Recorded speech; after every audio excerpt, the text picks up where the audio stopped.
ನಾರಾಯಣಂ ಸುರಗುರುಂ ಜಗದೇಕನಾಥಂ ಭಕ್ತಪ್ರಿಯಂ ಸಕಲಲೋಕಮಸ್ಕೃತಂ ಚ ತ್ರೈಗುಣ್ಯವರ್ಜಿತಂ ಅಜಂ ವಿಭುಂ ಆದ್ಯಂ ವಿಷಂ ವಂದೇ ಭವಗ್ನಂ ಅಮರಾಸುರಸಿದ್ಧವಂದ್ಯಂ ನಾರಾಯಣಂ ನಮಸ್ಕೃತ್ಯ ನರಂ ಚೈವ ನರೋತ್ತಮಂ ದೇವೀಂ ಸರಸ್ವತೀಂ ವ್ಯಾಸಂ ತತೋ ಜಯಂತೀರಯೇತ್. ಶ್ರೀ ಗುರುಭ್ಯೋ ನಮಃ.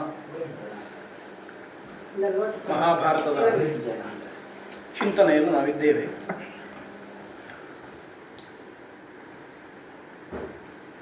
ಭಾರತ ಆರಂಭ ಆಗುವಂಥದ್ದು ಅದು ಕಥೆಯ ಮೂಲಕ, ಕಥೆಯನ್ನು ಒಬ್ಬರು ಮತ್ತೊಬ್ಬರಿಗೆ ಹೇಳೋ ಮೂಲಕ ಭಾರತದ ಕಥೆ ಆರಂಭ ಆಗುವಂಥದ್ದು. ಕಥೆ ಅನ್ನುವಂಥದ್ದು ನಮಗೆ ನೈರಂತರ್ಯವನ್ನು ಕಾಪಾಡಿಕೊಳ್ಳಲಿಕ್ಕೆ ಇರುವಂಥ ಒಂದು ತಂತು ಮಾತ್ರ. ಭಾರತವನ್ನು ಅವಲೋಕನ ಮಾಡಿದರೆ ವೇದವ್ಯಾಸರಿಗೆ ಒಂದಿಷ್ಟು ವಿಷಯಗಳನ್ನು ನಮಗೆ ತಲುಪಿಸಬೇಕು ಅಂತ ಇರುವಂತಹ ಕಾಳಜಿಯಿಂದ ಅವುಗಳನ್ನೆಲ್ಲ ಮಾಲೆ ಕಟ್ಟಲಿಕ್ಕೆ ಕೌರವ ಪಾಂಡವರ ಕಥೆ ಎನ್ನುವಂಥ ಒಂದು ರಜ್ಜುವನ್ನು ಬಳಸಿಕೊಂಡಿದ್ದಾರೆ, ಹಗ್ಗವನ್ನು ಬಳಸಿಕೊಂಡಿದ್ದಾರೆ. ಹಾಗಾಗಿ ಪ್ರಧಾನವಾಗಿರುವಂಥದ್ದು ಅದು ಅಂತಾದರೂ ಕೂಡ ಮಧ್ಯದಲ್ಲಿ ಆರಂಭದಿಂದಲೂ ಅನೇಕ ವಿಷಯಗಳನ್ನು ಸೂಕ್ಷ್ಮವಾದ ವಿಷಯಗಳನ್ನು ಹೇಳ್ತಾ ಬರ್ತದೆ. ಹಾಗಾಗಿ ಮಹಾಭಾರತ ದೊಡ್ಡದಾಯ್ತು. ಮಹಾ ಅದೊಂದು ಹೇಗೆ ಅದನ್ನು ಹೇಳುವಾಗಲೇ ಮಹತ್ವಾದ ಭಾರವತ್ವಾಚ್ಚ ಮಹಾಭಾರತ ಉಚ್ಯತೆ ಇತ್ಯಾದಿ ನಿರ್ವಚನಗಳ ಮೂಲಕ ಅದನ್ನು ತೋರಿಸಿದ್ದಾರೆ. ಭಾರವತ್ವ ಎನ್ನುವಂಥದ್ದು ಹೇಗೆ ಅಂತಂದರೆ ಸಾರವತ್ವವು ಹೌದು. ಕೇವಲ ಭಾರ ಎನ್ನುವಂಥದ್ದಕ್ಕೆ ಹೊರಲಿಕ್ಕೆ ಆಗದೇ ಇದ್ದಂಥದ್ದು ಮಾತ್ರ ಅರ್ಥ ಅಲ್ಲ, ಸಾರಭೂತವಾದ್ದರಿಂದ ಅದರ ತೂಕ ಹೆಚ್ಚಾಯಿತು ಅಂತ. ಕೌರವ ಪಾಂಡವರ ಕಥೆಯ ತೂಕ ಹೆಚ್ಚಾದ್ದು ಹೇಗೆ ಅಂತಂದರೆ ಕೃಷ್ಣ ಎನ್ನುವಂತಹ ಒಂದು ತೂಕದ ಕಲ್ಲು ಅದು ಬಂದದ್ರಿಂದ, ಅದು ಧರ್ಮವನ್ನು ರಕ್ಷಣೆ ಮಾಡಲಿಕ್ಕೆ ಬಂದದ್ರಿಂದಲೇ ಅದರೊಟ್ಟಿಗೆ ಧರ್ಮವನ್ನು ಹೇಳಬೇಕಾಯಿತು. ಹಾಗಾಗಿ ತತ್ಸಂಬಂಧವಾದ ವಿಷಯಗಳು ಒಂದಷ್ಟು ಅದರೊಟ್ಟಿಗೆ ಸೇರಿಕೊಂಡದ್ರಿಂದ ಯಾವುದು ಧರ್ಮ ಯಾವುದು ಅಧರ್ಮ ಅಂತ ವಿವೇಚನೆ ಮಾಡಲಿಕ್ಕೆ ಸಾಮಾನ್ಯರಿಗೂ ಅನುಕೂಲ ಆಗುವ ಹಾಗೆ ಆ ಗ್ರಂಥ ಬಂತು ಅಂತ ನಾವು ನೋಡುವ ಭಾಗವನ್ನು ನೋಡಿದರೆ ಗೊತ್ತಾಗ್ತದೆ. ಆ ದೃಷ್ಟಿಯಿಂದ ಕಥೆ ಎನ್ನುವಂಥದ್ದು ಒಂದು ತಂತು. ಕಥೆಯ ಒಟ್ಟಿಗೆ ಒಂದಷ್ಟು ವಿಷಯಗಳು ಸೇರಿಕೊಂಡು ಅದನ್ನು ಮತ್ತಷ್ಟು ಭಾರವಾಗಿಸಿದೆ, ಸಾರಭೂತವನ್ನಾಗಿಸಿದೆ ಮತ್ತು ಉಪಾದೇಯವನ್ನಾಗಿಸಿದೆ. ಯಾವುದನ್ನು ನಾವು ಬಿಡುವ ಅಂತ ಹೇಳಿದರೆ ಬಿಡಲಿಕ್ಕಾಗದಷ್ಟು ವಿಷಯಗಳು ಉಂಟು. ಎರಡೂ ವ್ಯವಸ್ಥೆ, ಸುಮ್ಮನೆ ಹೀಗೆ ಸ್ಥೂಲವಾಗಿ ಓದಿಕೊಂಡು ಹೋಗುವ ವ್ಯವಸ್ಥೆ, ಇನ್ನೊಬ್ಬರಿಗೆ ಹೇಳಬೇಕು ಅಂತ ಆಗುವಾಗ ಸ್ಥೂಲವಾಗಿ ನೋಡಬೇಕು ಎನ್ನುವ ಕಾಳಜಿ. ಆ ಕಾಳಜಿಗೆ ಬರುವಾಗ ಯಾವುದನ್ನು ಬಿಡಬೇಕು ಯಾವುದನ್ನು ಬಿಡುವುದು ಬೇಡ ಎನ್ನುವ ವಿವೇಚನಾ ಶಕ್ತಿ ಹೊರಟು ಹೋಗ್ತದೆ ಅಂತ. ಎಲ್ಲಿಯೋ ಒಂದು ಕಡೆ ನಿಂತರೆ ಅಲ್ಲೇ ನಿಲ್ಲುವ ಅಥವಾ ಅದನ್ನೇ ಹೇಳುವ ಅಂತ ಹೇಳುವ ಭಾವನೆ ಬರ್ತದೆ. ಆ ರೀತಿ ಭಾರತ ಉಂಟು ನಮಗೆ ಗೊತ್ತಾಗ್ತದೆ.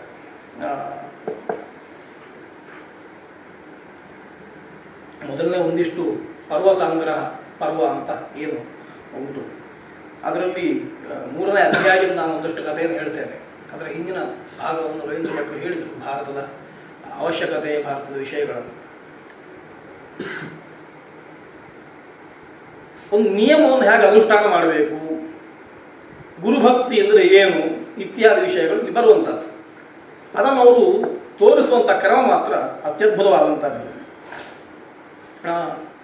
ಈ ಅಧ್ಯಾಯ ಅದು ಶ್ಲೋಕವೂ ಪದ್ಯವೂ ಉಂಟು, ಆದರೆ ಅದರಲ್ಲಿ ಗದ್ಯ ಉಂಟು. ಪಂಚಮೋ ವೇದ ಅಂತ ಆಗ ಬಂತು ವಿಷಯ. ವೇದದ ಜಾಡು ಅದು ಗದ್ಯದಲ್ಲೂ ಉಂಟು. ವೈದಿಕವಾದ ಮಂತ್ರ ಸಮೂಹಗಳಲ್ಲಿರುವಂತಹ ಅಂಥದ್ದೇ ಪದಗಳನ್ನು ಕೂಡ ಉಪಯೋಗ ಮಾಡಿದ್ದು ಕಾಣ್ತದೆ. ಅಲ್ಲಲ್ಲಿ ಆ ಪದಗಳನ್ನೇ ಉಪಯೋಗ ಮಾಡಿದ್ದು ಕಾಣ್ತದೆ. ಹಾಗಾಗಿ ಎಷ್ಟೋ ಮಂತ್ರಗಳನ್ನು ಸಾಕ್ಷಾತ್ತಾಗಿ ಅನುವಾದ ಮಾಡಿದಂಥದ್ದು ಕಾಣ್ತದೆ. ಅದನ್ನು ಮತ್ತೆ ಮುಂದೆ ನಾವು ನೋಡುವ. ಆ ದೃಷ್ಟಿಯಿಂದ ವೇದ ತುಲ್ಯವಾದದ್ದು ಅಂತ ಆ ದಾರಿಯಲ್ಲಿ ಹೋಗುವಂಥದ್ದಾದ್ರಿಂದ ಈ ಅಧ್ಯಾಯ ಗದ್ಯದಲ್ಲುಂಟು. ಗದ್ಯ ತುಂಬ ಸರಳವಾದದ್ದು, ಅದು ಛಂದೋಬದ್ಧ ಅಲ್ಲ ಅಂತಾದರೂ ಕೂಡ ಅದ್ಭುತವಾದ ಗದ್ಯ. ನಾನು ಹಾಗೆ ಅದನ್ನು ಕೆಲವು ಬಾರಿ ಓದ್ತೇನೆ. ಸೌತಿ ವಾಚ ಜನಮೇಜಯ ಆರೀಕ್ಷಿತಃ ಸಹ ಭ್ರಾತೃಭಿಃ ಕುರುಕ್ಷೇತ್ರೇ ದೀರ್ಘಸತ್ರ ಉಪಾಸ್ತೆ ತಸ್ಯ ಭ್ರಾತರಃ ತ್ರಯಃ ಶ್ರುತಸೇನಃ ಉಗ್ರಸೇನಃ ಭೀಮಸೇನ ಇತಿ ತೇಷು ತತ್ಸತ್ರಂ ಉಪಾಸೀನೇಷು ಅನ್ವಾಗಚ್ಚತ್ ಸಾರಮೇಯ. ಪರೀಕ್ಷಿತನ ಮಗ ಜನಮೇಜಯ, ಅವ ಯಜ್ಞ ಮಾಡ್ತಾ ಇದ್ದಾನೆ. ಈ ಭಾಗವತದಲ್ಲಿ ಏನು ಕತೆ ಬಂದಿದೆ, ಆ ಕಥೆ ಆದ ಮೇಲಿನ ಆ, ಆ, ಕಥೆಯನ್ನು ಅದು ಮುಂದುವರಿಸುವುದು. ಆದರೆ ಅದಕ್ಕೆ ಕಾರಣಗಳನ್ನು ಭಾರತ ಕೊಡ್ತಾ ಹೋಗ್ತದೆ. ಜನಮೇಜಯ ಯಜ್ಞ ಮಾಡ್ತಾ ಇದ್ದಾನೆ. ಅವನಿಗೆ 3 ಜನ ತಮ್ಮಂದಿರು ಕೂಡ, ಶ್ರುತಸೇನ, ಉಗ್ರಸೇನ, ಭೀಮಸೇನ ಅಂತ ತಮ್ಮಂದಿರು. 3 ಜನ ತಮ್ಮಂದಿರಿಂದ ಕೂಡಿಕೊಂಡ ಜನಮೇಜಯ ಯಜ್ಞ ಮಾಡ್ತಾ ಇದ್ದಾನೆ. ಹೀಗೆ ಯಜ್ಞ ಮಾಡುವಾಗ ಒಂದು ನಾಯಿ ಬರ್ತದೆ ಯಜ್ಞಶಾಲೆಗೆ. ನಾಯಿ ಬಂದರೆ ಅದು ಬಂದು ಆ ಕಡೆ ಈ ಕಡೆ ನಡೆದಾಡ್ತದೆ, ಕೂದಲಿಕ್ಕೆ ಆರಂಭ ಮಾಡ್ತದೆ. ಸಹ ಜನಮೇಜಯಸ್ಯ ಭ್ರಾತೃಭಿ ಅಭಿಹತಃ ಊರೂಯಮಾಣ ಮಾಧುಸ್ವಾಮಿಗೂ ಆಗಚ್ಚದು. ಅಲ್ಲಿ ಬರ್ತದೆ, ಒಂದಿಷ್ಟು ಬೊಬ್ಬೆ ಹೊಡಿತದೆ. ಬೊಬ್ಬೆ ಹೊಡೆದು ಕೂಡಲೇ ಆಚೆ ಈಚೆ ಓಡ್ತದೆ. ನಾಯಿ ಬಂತು ಯಜ್ಞಶಾಲೆಗೆ ಅಂತ ನಾಯಿಯನ್ನು ಓಡಿಸ್ತಾರೆ. ಓಡಿಸಿದ ಕೂಡಲೇ ಅದು ಬೊಬ್ಬೆ ಹೊಡ್ಕೊಂಡು ತಾಯಿಯ ಹತ್ರ ಬಂದು ತಮ್ಮ ವಿಷಯಗಳನ್ನು ಹೇಳ್ತಾರೆ. ಸರಮ ಎನ್ನುವಂತಹ ನಾಯಿಯ ಮಗ, ಅದಕ್ಕೆ ಸಾರಮೇಯ ಅಂತ ಹೆಸರು. ನಾಯಿಗೆ ಸಾರಮೇಯ ಅಂತ ಹೆಸರು ಬರಲಿಕ್ಕೆ ಕಾರಣ ಸರಮ ದೇವಶುನಿ ಅವಳ ಮಗನಾದ್ರಿಂದ ಸಾರಮೇಯ ಅಂತ. ಋಗ್ವೇದದಲ್ಲಿ ಒಂದು ಅದ್ಭುತ ಬರ್ತದೆ, ಅದಕ್ಕೆ ಸಂಬದ್ಧವಾಗಿ ಹೇಳ್ತೇನೆ. ನಾಯಿಯು ಋಷಿಯಾಗುತ್ತದೆ ಋಗ್ವೇದದಲ್ಲಿ, ದೇವತೆ. ದೇವತೆಯೂ ಆಗ್ತದೆ. ಸರಮ ದೇವಶುನಿ ಋಷಿಕ ಪಣಯ ಅಸುರಾ ದೇವತಾ. ಸರಮ ಪಣಿ ಸಂವಾದ ಸೂಕ್ತಕ್ಕೆ ಮುಂದಿನ ಮಂತ್ರಗಳಿಗೆ ಪಣಯ ಅಸುರಾ ದೇವತಾ ಸರಮ ದೇವಶುನಿ ಋಷಿ, ಪಣಯ ಅಸುರಾ ಋಷಯ ಸರಮ ದೇವಶುನಿ ದೇವತಾ ಅಂತ ಹೀಗೆ ಮಂತ್ರ ನೋಡಿದ ಮಾತಾಡಿದಂತಹ ನಾಯಿ. ಹಾಗಾಗಿ ದೇವಶುನಿ ಅಂತ ಕರೆಯುವಂಥದ್ದು. ನಾಯಿಗೆ ಆ ದೃಷ್ಟಿಯಿಂದ ಪೂಜ್ಯ ಸ್ಥಾನ ಉಂಟು. ಸಾರಮೇಯ ಅಂತ ಹೇಳಿದ್ರಿಂದ ಸರಮೇಯ ಹತ್ರ ಬಂದು ಹೇಳ್ತದೆ, ಯಾಕೆ ಕೂಗುತ್ತಾ ಇದ್ದೆ ಅಂತ ಕೇಳುವಾಗ, ಸುಮ್ಮನೆ ನಾನು ಅಲ್ಲಿ ಹೋದೆ ಜನಮೇಜಯನ ಯಜ್ಞಕ್ಕೆ, ಭ್ರಾತೃಭಿಹಿ ಅಭಿಹತಃ ಅಸ್ಮಿ ಅಂತ. ಅವನ ಜನಮೇಜಯ ಏನು ಮಾಡಲಿಲ್ಲ, ಅವನ ತಮ್ಮಂದಿರು ನನಗೆ ಹೊಡೆದಿದ್ದಾರೆ ಅಂತ ಹೇಳ್ತದೆ. ಅದಕ್ಕೆ ಸರಮ ಹೇಳುವಂಥದ್ದು ಮಾತು,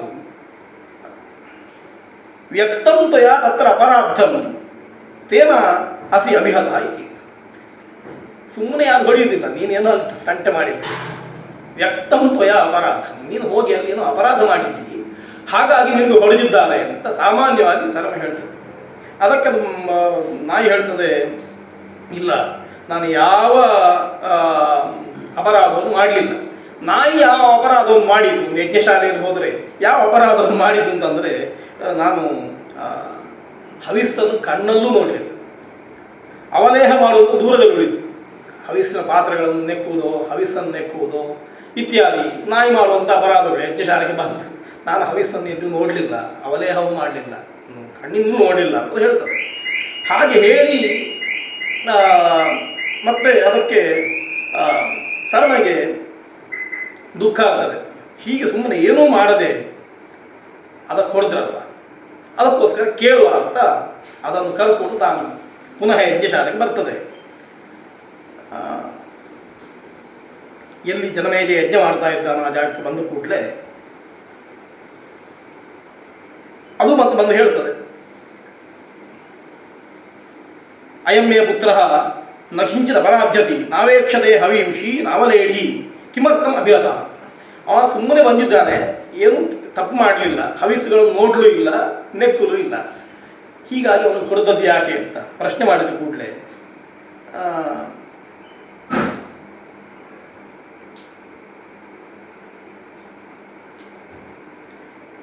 ಇವರಿಗೆ ಉತ್ತರ ಕೊಡ್ಲಿಕ್ಕೆ ಆಗುವುದಿಲ್ಲ. ಅಪರಾಧ ಮಾಡದೇ ಇದ್ದದ್ರಿಂದ ಅದಕ್ಕೆ ಹೊಡೆದಿದ್ದೇವೆ ಅಂತ ಸುಮ್ಮನೆ ಹೊಡೆದಿದ್ದಾರೆ, ನಾಯಿ ಬಂದು ಹೊಡೆದು ಕಳಿಸಿದ್ದಾರೆ. ಹಾಗಾಗಿ ಜನಮೇಜಯನಿಗೆ ಅದಕ್ಕೆ ಉತ್ತರ ಕೊಡ್ಲಿಕ್ಕೆ ಆಗಲಿಲ್ಲ. ಅದಕ್ಕೆ ಕೋಪ ಬರ್ತದೆ, ನೀನು ಉತ್ತರ ಕೊಡ್ತಾ ಇಲ್ಲ ನಾನು ಹೇಳಿದ್ದಕ್ಕೆ, ಸುಮ್ಮನೆ ಅಪರಾಧ ಮಾಡದೇ ಇದ್ದಂತಹ ನಾಯಿಯನ್ನು ಹೊಡೆದಿದ್ದಿ. ಆ ದೃಷ್ಟಿಯಿಂದ ನಿನಗೂ ಕೂಡ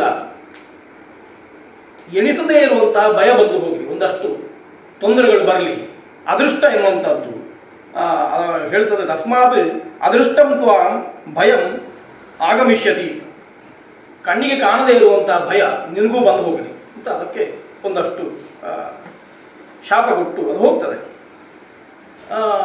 ಯಾಕೆ ಕೊಟ್ಟು ಶಾಪ ಕೊಟ್ಟದ್ದು ಅಂತಂದರೆ, ಸುಮ್ಮನೆ ಏನೂ ತಪ್ಪು ಮಾಡದೇ ಇರುವಂತಹ ನಾಯಿಗೆ ಹೊಡೆದಿದೆಯಲ್ಲ, ಅದಕ್ಕೋಸ್ಕರ ನಿನಗೆ ಅಂಥದ್ದು ಬರಲಿ ಅಂತ. ಹಾಗೆ ಶಾಪ ಕೊಟ್ಟದ ಕೂಡಲೇ ಜನಮೇಜಯನಿಗೆ ಬೇಜಾರಾಗ್ತದೆ. ಸುಮ್ಮನೆ ಒಂದು ಯಜ್ಞ ಆಗುತ್ತಾ ಇರುವಾಗ ಏನೂ ತಪ್ಪು ಮಾಡದ ಒಂದು ನಾಯಿಗೆ ಹೊಡೆದು ಅಥವಾ ನಾಯಿಯನ್ನು ಓಡಿಸಿದ್ದಕ್ಕೆ ಹೀಗೊಂದು ಆಯ್ತಲ್ಲ ಅಂತ ಹೇಳಿ ಅವ ಎಣಿಸಿಕೊಳ್ತಾನೆ. ಆಮೇಲೆ ವಿಷನ್ ನಷ್ಟ ಆಸೀತು, ಸ್ವಲ್ಪ ಬೇಸರ ಆಗ್ತದೆ ಅಂತ ಕೂತ್ಕೊಳ್ತಾನೆ. ಹೀಗೆ ಆಲೋಚನೆ ಮಾಡ್ತಾ ಇರುವಾಗ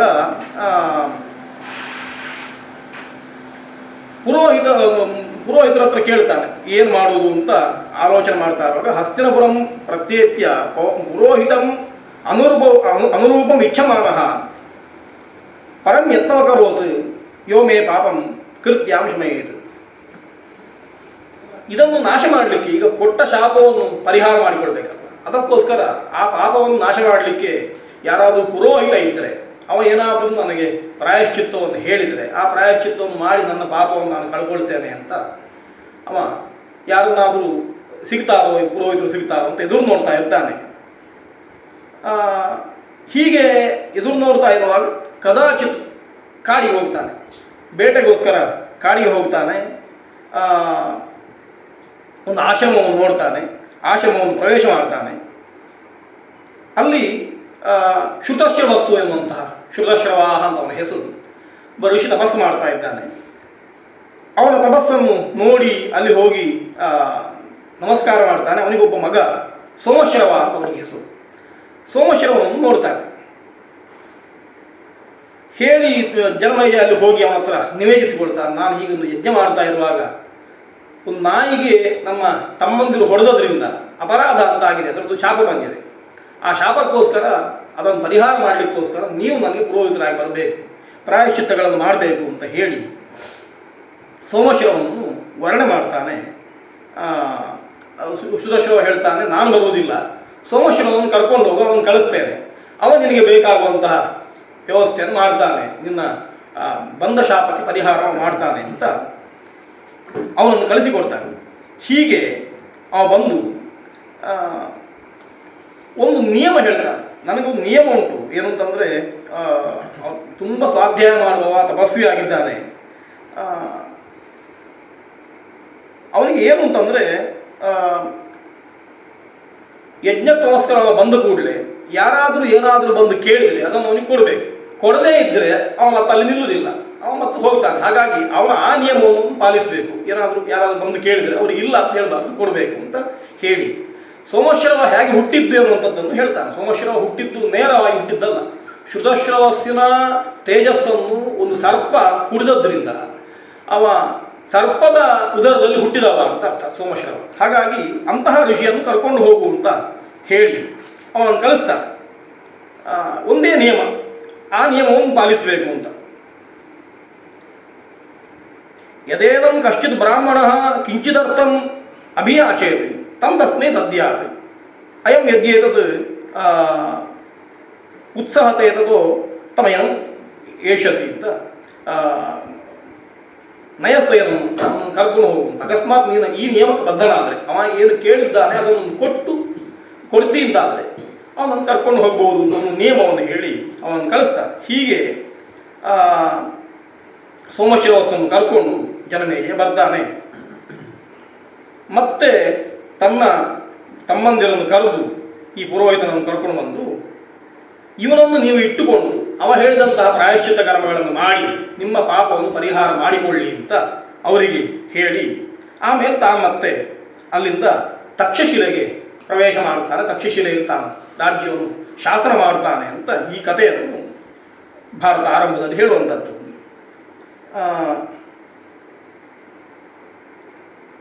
ಆಮೇಲೆ ಮತ್ತೆ ತನ್ನ ತಮ್ಮಂದಿರನ್ನೆಲ್ಲ ಬೇರೆ ಬೇರೆ ಜಾಗಗಳಲ್ಲಿ ಅವರಿಗೆ ರಾಜ್ಯವನ್ನು ಕೊಟ್ಟು ಅವರನ್ನು ವ್ಯವಸ್ಥೆ ಮಾಡಿದ, ರಾಜ್ಯವನ್ನು ಆಳ್ತಾ ಇದ್ದಾನೆ ಅಂತ.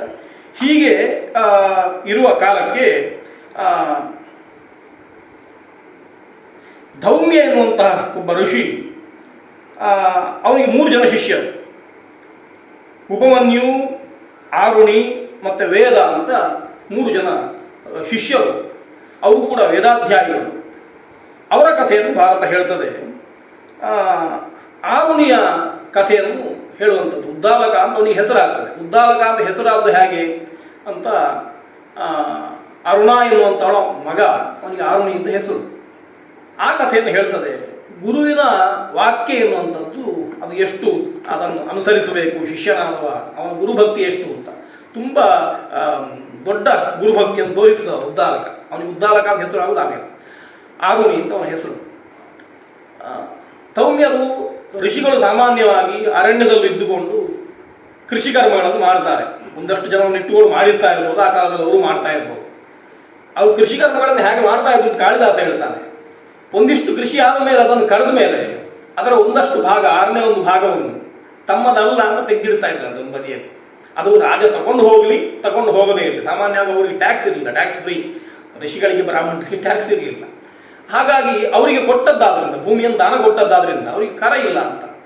ಆದರೂ ಕೂಡ ಅವರು ತಮ್ಮ ಜವಾಬ್ದಾರಿ ಅಂತ ಎಲ್ಲರೂ ಕೊಡ್ತಾರಲ್ಲ, ತಾವು ಕೊಡಬೇಕು ಅಂತ ಟ್ಯಾಕ್ಸ್ ಅನ್ನು ಕೊಡ್ತಾ ಇದ್ರು. ಹಾಗಾಗಿ ಗದ್ದೆ ಮೇಲೆ ಒಂದಿಷ್ಟು ಕಟಾವಾದ ಮೇಲೆ ಪಶು ಪಕ್ಷಿಗಳು ಒಂದಷ್ಟು ಹಿಡ್ಕೊಂಡು ಹೋಗ್ತಾರಲ್ಲ, ಆಮೇಲೆ ಒಂದಷ್ಟನ್ನು ತೆಗೆದು ಕುಣಿಯಲ್ಲಿ ಹಾಗೆ ಬಿಟ್ಟು ಹೋಗ್ತಾ ಇದ್ರು. ನಂದಲ್ಲ, ಅದನ್ನು ಯಾರು ಬೇಕಾದ್ರೂ ತಗೊಂಡು ಹೋಗ್ಬೋದು ಅಂತ.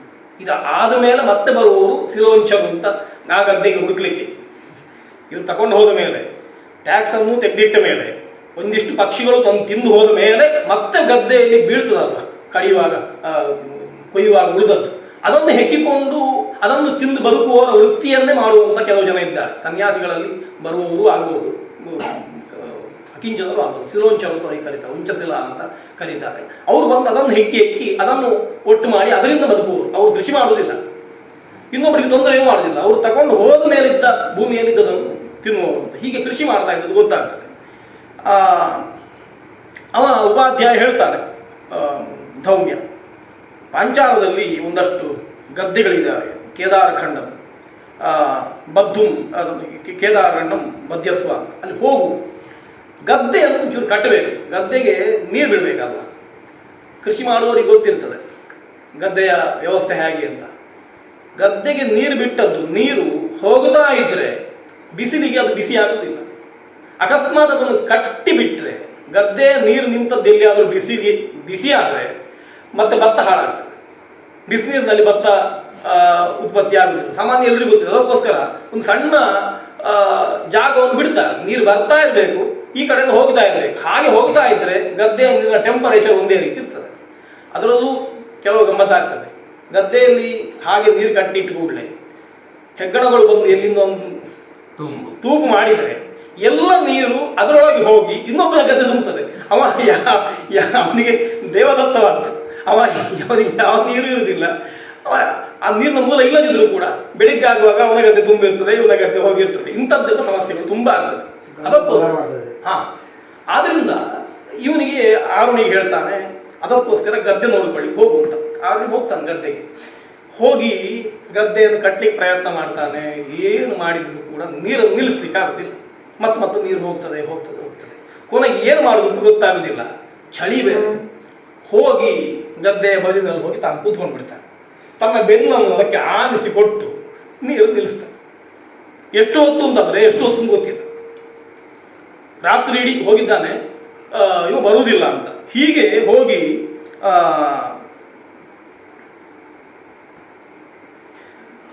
ಉದಕಂತಸ್ತವು ನೀರು ನಿಲ್ತದೆ. ಆದರೆ ಆರುಣಿಯು ಅಲ್ಲೇ ಇದ್ದಾನೆ.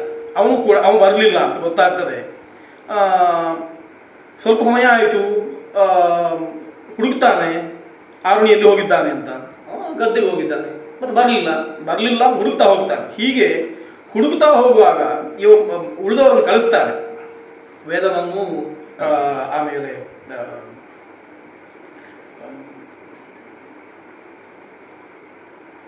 ಕಳಿಸಿದ್ರೆ ಅವ್ರು ಬಂದು ನೋಡುವಾಗ ಇವ ಅಲ್ಲಿ ಮಲ್ಕೊಂಡಿದ್ದಾನೆ. ಇವನಿಗೆ ಸ್ಮೃತಿಯೂ ಇಲ್ಲ, ಆ ರೀತಿಯನ್ನು ಮಲ್ಕೊಂಡಿದ್ದಾನೆ ಅಂತ ಗೊತ್ತಾಗ್ತದೆ. ಹಾಗೆ ಅಲ್ಲಿ ಬಂದು ಹೇಳ್ತಾರೆ, ಆರುಣಿ ಅಲ್ಲಿ ಸುಮ್ಮನೆ ಕೂತ್ಕೊಂಡಿದ್ದಾನೆ, ಅವ ಗದ್ದೆ ಬದಿಯಲ್ಲಿ ಕೂತ್ಕೊಂಡಿದ್ದಾನೆ, ಬರ್ತಾ ಇಲ್ಲ ಅಂತ. ಕೊನೆಗೆ ಧೌಮ್ಯನೇ ಬಂದು ಕರೀತಾರೆ. ಕರೆದ ಕೂಡಲೇ ಆ ಶಬ್ದ ಕೇಳಿ ಎಚ್ಚರ ಆಗ್ತದೆ. ಅವನನ್ನು ಮತ್ತೆ ಮೇಲೆಬ್ಬಿಸಿ ಕರ್ಕೊಂಡು ಬರ್ತಾನೆ. ಕರ್ಕೊಂಡು ಬಂದು ಅವನಿಗೆ ಸಂತೋಷ ಆಗುತ್ತದೆ. ಪುರವಾಚ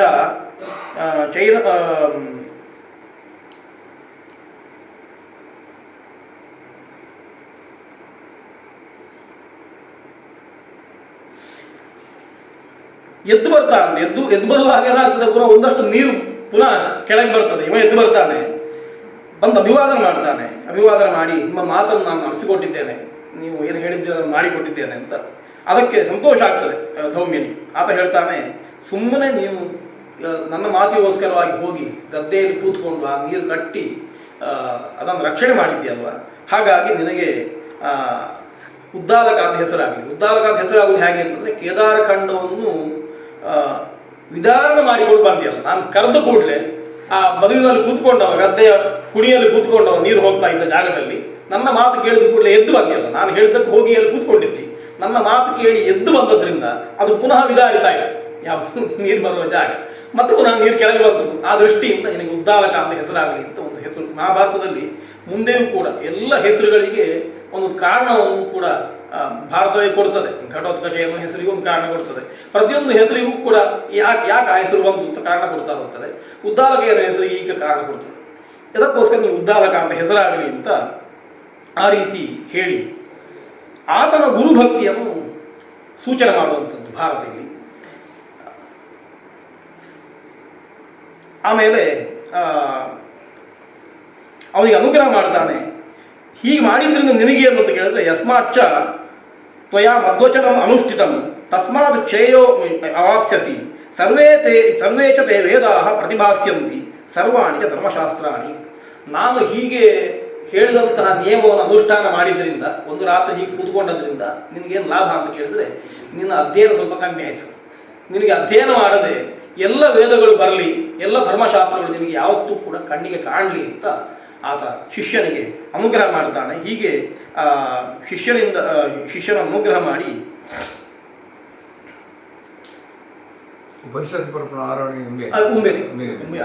ಆ ಕಥೆಯನ್ನೇ ಹೇಳುವಂಥದ್ದು ಭಾರತ. ಇನ್ನೊಬ್ಬ ಉಪಮನ್ಯು ಅಂತ ದೌಮ್ಯನಿಗೆ ಶಿಷ್ಯ ಆರಣ್ಯ ಕಥೆಯನ್ನು ಹೇಳಿ ಉಪಮನ್ಯುವಿನ ಕಥೆಯನ್ನು ಹೇಳ್ತಾ ಇದ್ದಾರೆ.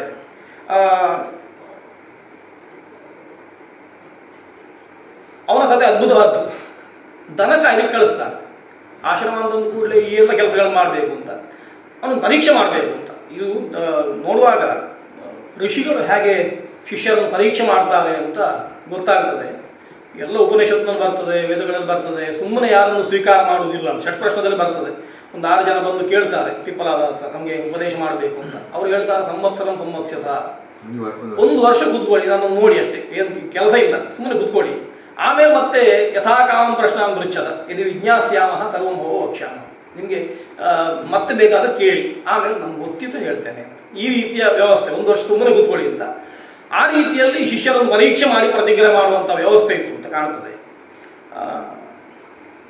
ಉಪಮನ್ಯುವಿನ ಕಥೆಯು ಹಾಗೆ ಅಂತ ಗೊತ್ತಾಗ್ತದೆ. ಅವನು ಕರೆದು ದನಗಳನ್ನು ರಕ್ಷಣೆ ಮಾಡಬೇಕು ಅಂತ ಹೇಳ್ತಾನೆ. ದನಗಳನ್ನು ರಕ್ಷಣೆ ಮಾಡಿ ಇವ ಹೋಗ್ತಾನೆ ದನ ಕಾಯ್ಲಿಕ್ಕೆ. ದನ ಕಾಯ್ಲಿಕ್ಕೆ ಹೋಗಿ ಸಂಜೆ ಬರ್ತಾನೆ. ಆರಾಮವಾಗಿದ್ದಾನೆ, ಏನು ತೂಕ ಕಮ್ಮಿ ಆಗಲಿಲ್ಲ. ಬಿಸಿಲು ಅಥವಾ ಸೆಕೆಯೋ ಇತ್ಯಾದಿಗಳಿಗೆ ಏನು ದೇಹ ದನದದ್ದು ಗೊತ್ತಾಗಲಿಲ್ಲ. ಏನು ಮಾಡಿದ್ದಿ ಅಂತ ಕೇಳ್ತಾನೆ. ಭಿಕ್ಷಾಚರ್ಯ ಮಾಡಿದ್ದೇನೆ, ದನಗಳನ್ನು ಮೇಲಿಗೆ ಬಿಡ್ತೇನೆ, ಉಳಿದ ಹೊತ್ತಿನಲ್ಲಿ 4 ಮನೆಗೆ ಹೋಗಿ ಕೇಳ್ತೇನೆ, ಏನು ಸಿಗ್ತದೆ ಅದನ್ನು ಸ್ವೀಕಾರ ಮಾಡ್ತೇನೆ, ತಿಂತ ಆರಾಮದಲ್ಲಿದ್ದೇನೆ ಅಂತ. ಹಾಗೆ ಮಾಡಲಿಕ್ಕಿಲ್ಲ ಅಂತ. ನಿನ್ನನ್ನು ಕಳಿಸಿದ ದನಗಳನ್ನು ಕಾಯಲಿಕ್ಕೆ, ದನಗಳನ್ನು ಮಾತ್ರ ಕಾಯಬೇಕು. ಭಿಕ್ಷಾಚರ್ಯೆಯನ್ನು ಮಾಡಿದರೆ ಅದನ್ನು ಗುರುಗಳಿಗೆ ಕೊಡಬೇಕು. ಶಿಷ್ಯನಾದವ ಗುರುವಿಗೆ ಕೊಡದೆ ಭಿಕ್ಷೆಯಲ್ಲಿ ತಿನ್ನಲಿಕ್ಕಿಲ್ಲ. ಗುರು ಮತ್ತೆ ಅನುಮೋದನೆ ಮಾಡಿದರೆ ಇನ್ನು ತಿನ್ನು ಅಂತ ಹೇಳಿದರೆ ಮಾತ್ರ ತಿನ್ನಬೇಕು ಅಂತ ವ್ಯವಸ್ಥೆ ಉಂಟು. ಅದು ಆರಂಭದಿಂದ ಎಲ್ಲಿಂದ ಅಂತಂದರೆ ಉಪನಯನದ ಸಂಜೆಯಿಂದ ಆರಂಭ ಆಗ್ತದೆ. ಆ ರೀತಿಯ ವ್ಯವಸ್ಥೆ. ನಾವು ಮಧ್ಯದಲ್ಲಿ ಮಾತರ ಮಗ್ಗಲೇ ಭಿಕ್ಷಸ್ವ ಅಂತ ಹೇಳ್ತೇವಲ್ವ, ತಾಯಿಯನ್ನು ಮೊದಲಿಗೆ ಭಿಕ್ಷೆ ಕೇಳುವಂತ.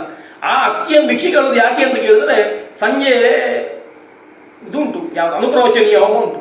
ಅನುಪ್ರವಚನೀಯಕ್ಕೆ ಹವಿಸ್ಸು ಮಾಡಲಿಕ್ಕೆ, ಅದರೊಟ್ಟಿಗೆ ಬ್ರಹ್ಮೋದನ ಮಾಡಲಿಕ್ಕೆ ಉಂಟು. ಆ ಬ್ರಹ್ಮೋದನಕ್ಕೋಸ್ಕರ ಕೇಳುದು ಆ ಅಕ್ಕಿಯನ್ನು. ಈಗ ಮಾತರ ಮಗ್ಗಲೇ ಭಿಕ್ಷಸ್ವ ಅಂತ ಹೇಳಿದ ಕೂಡಲೇ ತಾಯಿ ಒಂದು ವಾಚ್ ಹಾಕ್ತಾಳೆ, ಚಿನ್ನ ಅಂತ, ಇಲ್ಲದಿದ್ರೆ ಮೊಬೈಲ್ ಕೊಡ್ತಾಳೆ. ಈಗಿನ ಉಪನಯನೆಲ್ಲ ಹಾಗೆ ಶುರುವಾಗಿದೆ, ಮಗುವಿಗೆ ಬೇಕು ಅಂತ. ಅದಲ್ಲ, ಅಕ್ಕಿಯನ್ನು ಕೊಡಬೇಕು. ಆ ಅಕ್ಕಿ ಯಾವುದು? ಋಗ್ವೇದ ಮಧೀಶ್ವ ಅಂತ. ಈ ಅಕ್ಕಿಯನ್ನು ಹೀಗೆ ನಿರ್ವಾಪಣೆಯಲ್ಲಿ ಹೇಗೆ ಮಾಡ್ತೇವೆ ಆ ರೀತಿಯಲ್ಲಿ 2 ಬೊಗಸೆಯಲ್ಲಿ ತುಂಬಿ ಹಾಕುವಂಥದ್ದು ಋಗ್ವೇದ ಮಧೀಶ್ವ ಇತ್ಯಾದಿಗಳು ಅನುಗ್ರಹ ವಚನಗಳು. ಆದರೆ ಅಕ್ಕಿ ಕೊಡುವ ಉದ್ದೇಶ ಎಂತಂದ್ರೆ ಸಂಜೆ ಬ್ರಹ್ಮೋದನಕ್ಕೆ ಇದು ಬೇಕು ಅಂತ. ಹೀಗೆ ಅಕ್ಕಿಯನ್ನು ಸ್ವೀಕಾರ ಮಾಡಿ ಅದನ್ನು ತಗೊಂಡು ಬಂದು ಸಂಜೆಯ ಹೊತ್ತಿಗೆ ಆತನೇ ತೊಳೆದು, ಅವನಿಗೆ ತೊಳಿಲಿಕ್ಕೆ ಬರದಿದ್ದರೆ ಅಪ್ಪನಾದವೋ ಇನ್ನೊಬ್ಬನೋ ಅವನ ಹತ್ರ ಅಕ್ಕಿಯನ್ನು ತೊಳಸಿ, ಅಕ್ಕಿಯನ್ನೇ ಕೊಡುದು, ಭತ್ತವನಲ್ಲ, ಅದನ್ನು ಮಾಡ್ಲಿಕ್ಕೆ ಅವಹಾರ ಮಾಡ್ಲಿಕ್ಕೆ ಕಷ್ಟ ಆಗ್ತದೆ ಅವನಿಗೆ ಅಂತ. ಆ ಅಕ್ಕಿಯನ್ನು ತೊಳಸಿ ಅವನ ಹತ್ತಿರವೇ ಅಗ್ನಿಯಲ್ಲಿ ಅದನ್ನು ಶ್ರವಣ ಮಾಡಿಸಿ, ಶ್ರುತಃ ಸ್ಥಾಲಿ ಪಾಕಃ ಅಂತ ಹೇಳಬೇಕು. ಗುರುವಿನ ಹತ್ರ ಬಂದು ನಮಸ್ಕಾರ ಮಾಡಿ ಆಚಾರ್ಯನ ಹತ್ರ ಬಂದು ಹೇಳಬೇಕು, ಶ್ರುತಃ ಸ್ಥಾಲಿ ಪಾಕಃ ಅಂತ. ಆಯಿತು ಅಂತ ಸಾಲಿಭಾಗ ಶ್ರುತಃ ಆದ ಮೇಲೆ ಅದು ಬೆಂದಿದೆ ಅಂತ ಹೇಳಿದ ಮೇಲೆ ಹಾಗೆ ಅಂತ ಬ್ರಹ್ಮೋದನ ಮಾಡುವ ಅಂತ ಹೇಳಿ ಬ್ರಾಹ್ಮಣರು ಊಟ ಮಾಡಿ ಉಳಿದದ್ರಲ್ಲಿ ಅವನಿಗೆ ಊಟ ರಾತ್ರಿ. ಹಾಗಾಗಿ ನಮ್ಮಲ್ಲಿ ಬೆಳಿಗ್ಗೆ ಊಟ ಮಾಡಿ ಉಪನಯನ, ಮಧ್ಯಾಹ್ನದ ಊಟ ಇಲ್ಲ. ಯಾಕೆಂದ್ರೆ ಅನುಪ್ರವಚನೀಯ ಆಗ್ಲಿಕ್ಕೆ ಉಂಟು ಅಂತ. ಈಗ ನಾವು ಮಧ್ಯಾಹ್ನ ಅನುಪ್ರವಚನೀಯ ಮೊದಲೇ ಆಗಿರ್ತದೆ. ಅನುಪ್ರವಚನೀಯ ಅಂತಂದ್ರೆ ಮೊದಲ ಉಪದೇಶವನ್ನು ಕೇಳಿದ ಮೇಲೆ ಮಾಡುವ ಹೋಮ. ಪ್ರವಚನಂ ಅನುಷ್ಠೀಯಮಾನ ಕರ್ಮ ಅನುಪ್ರವಚನೀಯಂ. ಪ್ರವಚನ ಅಂತಂದ್ರೆ ಗುರುವಿನ ಉಪದೇಶಗಳು. ಆ ಗುರು ಉಪದೇಶ ಎಲ್ಲ ಕೇಳಿ ಆದ್ಮೇಲೆ ಮತ್ತೆ ಏನು ಮಾಡಬೇಕು, ಅದಕ್ಕೆ ಅನುಪ್ರವಚನೀಯ ಅಂತ ಹೆಸರು. ಹೀಗೆ ಭಿಕ್ಷಾಚರ್ಯ ಮಾಡುವಂಥದ್ದು ಅಂತ ಅರ್ಥ. ಆರಂಭ ಆಗುವಂಥದ್ದು ಉಪನಯನದ ಸಂಜೆಯಿಂದ ಶುರುವಾಗ್ತದೆ. ಮರುದಿವಸದ ರೂಢಿನ ನಿತ್ಯ ಭಿಕ್ಷೆ ಕೇಳಬೇಕು. ಆ ಭಿಕ್ಷೆಯನ್ನು ತನ್ನ ಗುರುವಿಗೆ ನಿವೇದನ ಮಾಡಬೇಕು. ಗುರು ಅದರಲ್ಲಿ ಬೇಯಿಸಿ ಉಳಿದದ್ರಲ್ಲಿ ಇವನಿಗೆ ಸ್ವಲ್ಪ ಹಾಕ್ತಾನೆ. ನೀನು ಹಾಗೆ ಮಾಡ್ತಾ ಇಲ್ಲ, ನೀನು ಭಿಕ್ಷೆ ಕೇಳಿದ್ದನ್ನು ನೀನೇ ತಿಂತಾ ಇದ್ದಿ, ಅದಾಗುವುದಿಲ್ಲ. ಭಿಕ್ಷೆ ಕೇಳಿದ್ದನ್ನು ನನಗೆ ತಂದುಕೊಂಡು ಆಯ್ತು ಅಂತ ಹೇಳ್ತಾನೆ. ಮರುದಿವಸ ಪುನಃ ದನ ಕಟ್ಕೊಂಡು ಹೋಗ್ತಾನೆ. ಹೋಗಿ ಸಂಜೆ ಬರುವಾಗ ಪುನಃ ಯಥಾ ಪ್ರಕಾರ ಪುಷ್ಟನಾಗಿದ್ದಾನೆ. ಗುರು ಕೇಳ್ತಾನೆ, ಏನು ಮಾಡಿದ್ದಿ ಅಂತ. ಅಲ್ಲ, ನಿಮ್ಮ ಭಿಕ್ಷೆ ತಂದು ಕೊಟ್ಟಿದ್ದೇನೆ, ಮತ್ತೆ ನಿನಗೆ ನಾನು ಮತ್ತೊಂದು ಮನೆಗೆ ಭಿಕ್ಷೆ ಹೋದೆ, ಅದಾಗುವುದಿಲ್ಲ ಅಂತ ಹೇಳ್ತಾನೆ. ಹಾಗೆ ಮಾಡಲಿಕ್ಕಿಲ್ಲ. ಯಾಕೆ ಅಂತ ಕೇಳಿದ್ರೆ ಇನ್ನೊಬ್ಬರ ಮನೆಗೆ ಮತ್ತೊಂದು ಮನೆಗೆ ನೀನು ಭಿಕ್ಷೆಗೆ ಹೋದರೆ ಏನಾಗ್ತದೆ ಅಂತ ಕೇಳಿದ್ರೆ ಇನ್ನೊಬ್ಬರಿಗೆ ತೊಂದರೆ ಆಗ್ತದೆ. ತುಂಬ ಜನ ಭಿಕ್ಷೆ ಕೇಳುವ ವಿದ್ಯಾರ್ಥಿಗಳಿದ್ದಾರೆ, ಅವರು ಒಂದೊಂದು ಮನೆಗೆ ಹೋಗ್ತಾರೆ. ಹಾಗಾಗಿ ಒಂದೇ ಮನೆಯಲ್ಲಿ ಭಿಕ್ಷೆ ಕೇಳಬೇಕು. ಅಲ್ಲಿ ಸಿಕ್ಕಿದ್ರೆ ಮತ್ತೊಂದು ಮನೆಗೆ ಹೋಗ್ಲಿಕ್ಕಿಲ್ಲ. ನಿಯಮ ಹೇಗೆ ಅಂತಂದ್ರೆ, ಭಿಕ್ಷೆ ಅಂತ ಹೇಳ್ಕೊಂಡು ಇವತ್ತಿನ ಭಿಕ್ಷುಕರ ಹಾಗೆ ಎಲ್ಲ ಕಡೆಗೆ ಹೋಗಿ 1,000 10,000 ದಿವಸಕ್ಕೆ ಮಾಡೋದಲ್ಲ. ಮಧ್ಯಾಹ್ನದ ಹೊತ್ತಿಗೆ ಊಟಕ್ಕೆ ಎಷ್ಟು ಬೇಕೋ ಅಷ್ಟನ್ನು ಕೇಳಬೇಕು ಒಂದು ಮನೆಯಲ್ಲಿ. ಅದು ಸಿಕ್ಕಿದ್ದು ಅಂತಂದ್ರೆ ಮತ್ತೊಂದು ಮನೆ ಹೋಗ್ಲಿಕ್ಕಿಲ್ಲ. ಅದು ಸಿಗದೇ ಇದ್ರೆ ಮತ್ತೊಂದು ಮನೆ ಹೋಗ್ಬೇಕು. ಅಲ್ಲಿ ಇಲ್ಲ ಅಂತ ಹೇಳಿದ್ರೆ ಮತ್ತೊಂದು ಮನೆ ಹೋಗಬೇಕು. ಇದು ಭಿಕ್ಷೆಯ ನಿಯಮ. ನೀವು ಇದನ್ನು ಬಿಟ್ಟು ನನಗೋಸ್ಕರ ಅಂತ ಒಂದು ಪಾಸ್ ತೆಗೆದಿಟ್ಟು ಆಮೇಲೆ ಮತ್ತೆ ಪುನಃ ಮತ್ತೊಂದು ಮನೆಗೆ ಹೋಗ್ತೀನಿ ಅಂದ್ರೆ ಇದು ಶಾಸ್ತ್ರ ಸಮ್ಮತ ಅಲ್ಲ. ಹಾಗಾಗಿ ನೀವು ಹೀಗೆ ಮಾಡ್ಲಿಕ್ಕಿಲ್ಲ ಅಂತ. ಎಷ್ಟು ಕಷ್ಟ ಇವತ್ತಿನ ದಿವಸದಲ್ಲಿ ಹೀಗೆಲ್ಲ ಹೇಳಿದರೆ ವಿದ್ಯಾರ್ಥಿಗಳು ಮರು ದಿವಸದ ಶಾಲೆಗೆ ಬರೋದಿಲ್ಲ. ಆ ರೀತಿ ಹೇಳ್ತಾನೆ. ಆಯ್ತು ಅಂತ ಒಪ್ಪಿಕೊಳ್ತಾನೆ. ಆಮೇಲೆ ಮತ್ತೆ ಮರು ದಿವಸ ಕಳಿಸ್ತಾನೆ, ಇನ್ನೊಂದು ಮನೆಗೆ ಭಿಕ್ಷೆಗೆ ಹೋಗ್ಲಿಕ್ಕಿಲ್ಲ ಅಂತ. ಪುನಃ ಬಂದು ತಮ್ಮ ಉಪಾಧ್ಯಾಯ ತಥಾಪಿ ಪೀವಾನಮೇವ ದೃಷ್ಟ ಉವಾಚ. ಮತ್ತೆ ಪುನಃ ಬರುವಾಗಲೂ ಕೂಡ ಇವ ಆರಾಮದಲ್ಲಿದ್ದಾನೆ ಉಪಮನ್ಯು. ಸಮಸ್ಯೆ ಏನಲ್ಲ. ಪುನಃ ಕೇಳ್ತಾನೆ, ಏನು ಮಾಡ್ತಾ ಇದ್ದಿ ಅಂತ. ಅದಕ್ಕವ ಹೇಳ್ತಾನೆ, ಭಿಕ್ಷೆಯನ್ನು ನಿಮಗೆ ಕೊಡ್ತೇನೆ, ದನಗಳ ಕ್ಷೀರವನ್ನು ಕುಡಿತೇನೆ ನಾನು. ದನಗಳ ಕಾಯ್ತಾ ಇದ್ದೇನಲ್ವಾ, ಅವುಗಳ ಹಾಲನ್ನು ಕುಡಿತೇನೆ ಅಂತ. ಅದೂ ಕುಡಿಲಿಕ್ಕಿಲ್ಲ ಅಂತ ಹೇಳ್ತಾನೆ. ಹಾಗೆ ಮಾಡಲಿಕ್ಕಿಲ್ಲ. ಯಾಕೆ ಅಂತಂದರೆ ಈ ದನಗಳು ಗುರುವಿಗೆ ಸೇರಿದಂಥದ್ದು, ನನಗೆ ಸೇರಿದಂಥದ್ದು. ಹಾಗಾಗಿ ಅವುಗಳ ಕ್ಷೀರವನ್ನು ನೀನು ಕುಡಿಯಲಿಕ್ಕಿಲ್ಲ ಅಂತ. ಆಯಿತು ಅಂತ ಮರುದಿವಸ ಹೋಗ್ತಾನೆ. ಪುನಃ ಬರುವಾಗ ಕೇಳ್ತಾನೆ, ಎಂತ ಮಾಡ್ತೀನಿ ಅಂತ ಹೇಳಿದ್ರೆ, ಕರುಗಳು ಕುಡಿದ ಮೇಲೆ, ನಾನು ಹಾಲು ಕುಡಿತಾ ಇಲ್ಲ, ಕರುಗಳು ಕುಡಿದಾದ ಮೇಲೆ ಒಂದಿಷ್ಟು ನೊರೆ ಉಳಿತದಲ್ವ, ಅವುಗಳ ಬಾಯಿಯಲ್ಲಿ ಕೆಚ್ಚಲಿನಲ್ಲಿ ಬರ್ತದೆ, ಆ ನೊರೆಯನ್ನು ಕುಡಿತೇನೆ ಅಂತ. ಇದನ್ನೂ ಮಾಡಲಿಕ್ಕಿಲ್ಲ ಅಂತ ಹೇಳ್ತಾನೆ. ಇದನ್ನೂ ತಿನ್ಲಿಕ್ಕಿಲ್ಲ, ನೀನು ನ್ಯಾಯ ಅಲ್ಲ ಅಂತ. ನನ್ನ ಹತ್ರ ಕೇಳದೆ ಇಂಥದ್ದು ಯಾವುದು ಮಾಡಲಿಕ್ಕಿಲ್ಲ ಅಂತ ಹೇಳಿ ನಿರ್ಬಂಧ ಮಾಡಿ ಕೊನೆಗಾಗುವಾಗ ಈ ಉಪಮನ್ಯುನಿಗೆ ಎಂಥದ್ದು ತಿನ್ಲಿಕ್ಕಿಲ್ಲ ಅಂತ ಆಯ್ತು. ಯಾವುದನ್ನು ತಿನ್ಲಿಕ್ಕಿಲ್ಲ, ದನ ಕಾಯಿದು ಮಾತ್ರ ಅಂತ ಆಯ್ತು. ಆಯ್ತು ಅಂತ ಒಪ್ಪಿಕೊಳ್ತಾನೆ. ಇದಕ್ಕೂ ಪ್ರತಿ ಮಾತಾಡೋದಿಲ್ಲ. ಈ ವಿಷಯ ಏನು ಅಂತ ಕೇಳಿದ್ರೆ, ಗುರು ಇಷ್ಟು ಹೇಳಿದ್ರು ಕೂಡ ಆಯ್ತು ಆಯ್ತು ಆಯ್ತು ಎಲ್ಲದಕ್ಕೂ ಆಯ್ತು, ಯಾವುದಕ್ಕೂ ಪ್ರತಿ ಇಲ್ಲ. ಹಾಗಾದ್ರೆ ನಾನು ಏನು ಮಾಡಲಿ ಅಂತ ಕೇಳಲಿಲ್ಲ. ಕೇಳಿದ್ರೆ ಹೇಳ್ತಿದ್ದೇನೋ, ಕೇಳಿಲ್ಲ. ಹಾಗಾದ್ರೆ ನಾನೇನು ಮಾಡೋದು, ನಾನು ಹೇಗೆ ಬದುಕುದು ಹೇಳಿ ಅಂತ. ಕೊನೆಗೆ ಆಯ್ತು ಅಂತ ಒಪ್ಪಿಕೊಳ್ತಾನೆ. ಹೀಗೆ ಒಪ್ಪಿಕೊಂಡು ಸುತ್ತಾನೆ. ಒಂದಿಷ್ಟು ಹೊತ್ತಾಗ್ತದೆ, ಹಸಿವಾಗ್ತದೆ, ಏನು ತಿನ್ನಲಿಕ್ಕಿಲ್ಲ, ಸ್ವಭಾವತಃ ಕೃಷ್ಣನಾಗ್ತಾನೆ, ಏನು ತಿನ್ನಬೇಕು ಅಂತ ಗೊತ್ತಾಗೋದಿಲ್ಲ. ಕೊನೆಗೆ ಏನೂ ಸಿಗದೆ ಎಕ್ಕದ ಎಲೆಗಳನ್ನು ತಿಂತಾನೆ. ಅರ್ಕಪತ್ರಗಳನ್ನು ಭಕ್ಷಣೆ ಮಾಡ್ತಾನೆ. ಎಕ್ಕದ ಎಲೆಗಳು ವಿಷ ಅಂತ ಸಾಮಾನ್ಯವಾಗಿ ಎಕ್ಕೆ ಅನ್ನುವಂಥದ್ದು ಔಷಧವಾಗಿ ಉಪಯೋಗ ಆಗ್ತದೆ, ಆದರೆ ಅದನ್ನು ಭಕ್ಷಣೆ ಮಾಡಲಿಕ್ಕಿಲ್ಲ. ಅದರ ಎಲೆಗಳನ್ನು ತಿಂದರೆ ಅದು ವಿಷ, ಅದರಲ್ಲಿ ಬಿಳಿ ಹಾಲು ಬರುವಂಥದ್ದಾದ್ರಿಂದ ಅದನ್ನು ತಿಂತಾನೆ. ತಿಂದು ಎರಡೂ ಕಣ್ಣು ಕುರುಡಾಗ್ತದೆ. ದನಗಳು ಎಲ್ಲಿ ಹೋಗುವ ಗೊತ್ತಾಗುವುದಿಲ್ಲ, ಇವನಿಗೆ ದಾರಿ ಗೊತ್ತಾಗುವುದಿಲ್ಲ. ಕೊನೆಗೆ ಆಚೆ ಈಚೆ ಹೋಗ್ತಾ ಒಂದು ಬಾವಿ ಸಿಗ್ತದೆ. ಬಾವಿ ಅಂತ ಗೊತ್ತಾಗುವುದಿಲ್ಲ, ಬಾವಿಗೆ ಬೀಳ್ತಾನೆ. ಬಿದ್ದು ಬೊಬ್ಬೆ ಹೊಡಿತಾನೆ. ಯಾರೂ ಇಲ್ಲ, ಯಾರೂ ಕೇಳುವುದಿಲ್ಲ, ಯಾರಿಗೂ ಕೇಳಿಸುವುದೂ ಇಲ್ಲ. ಸಂಜೆ ಆಗ್ತದೆ. ಸಂಜೆ ಆಗಿ ತಸ್ಮಿನ್ ಅನಾಗಚ್ಚತಿ ಸೂರ್ಯೇಚ ಅಸ್ತಾಚರವು ಅವಲಂಬಿನಿ ಉಪಾಧ್ಯಾಯ ಶಿಷ್ಯಾನ್ ಅವೋಚತ್ ಮಾಯಾಧಿಪಮನ್ಯು. ಅವನು ಬರಲಿಲ್ಲ, ಸೂರ್ಯ ಅಸ್ತನಾದ. ಇಲ್ಲಿ ಗುರುಗಳು ಹೇಳ್ತಾರೆ, ಸಂಜೆ ಆದರೂ ಬರಲಿಲ್ಲ, ದನಗಳೆಲ್ಲ ಬಂದಾಯಿತು, ಇವ ಎಂತೂ ಮಾಡ್ಕೊಂಡಿದ್ದಾನೆ ನೋಡಿ ಅಂತ ಕೊನೆಗೆ ಕಳಿಸ್ತಾನೆ, ಶಿಷ್ಯರನ್ನು ಕಳಿಸ್ತಾನೆ. ಅವರು ಹೋಗಿ ನೋಡ್ತಾ ಇರುವಾಗ ಇವ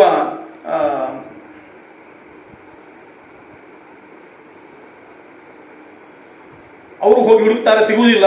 ಆಮೇಲೆ ಪುನಃ ತಾನೇ ಹೋಗ್ತಾನೆ, ಧೌಮ್ಯ ಹೋಗಿ ಹುಡುಕ್ತಾನೆ.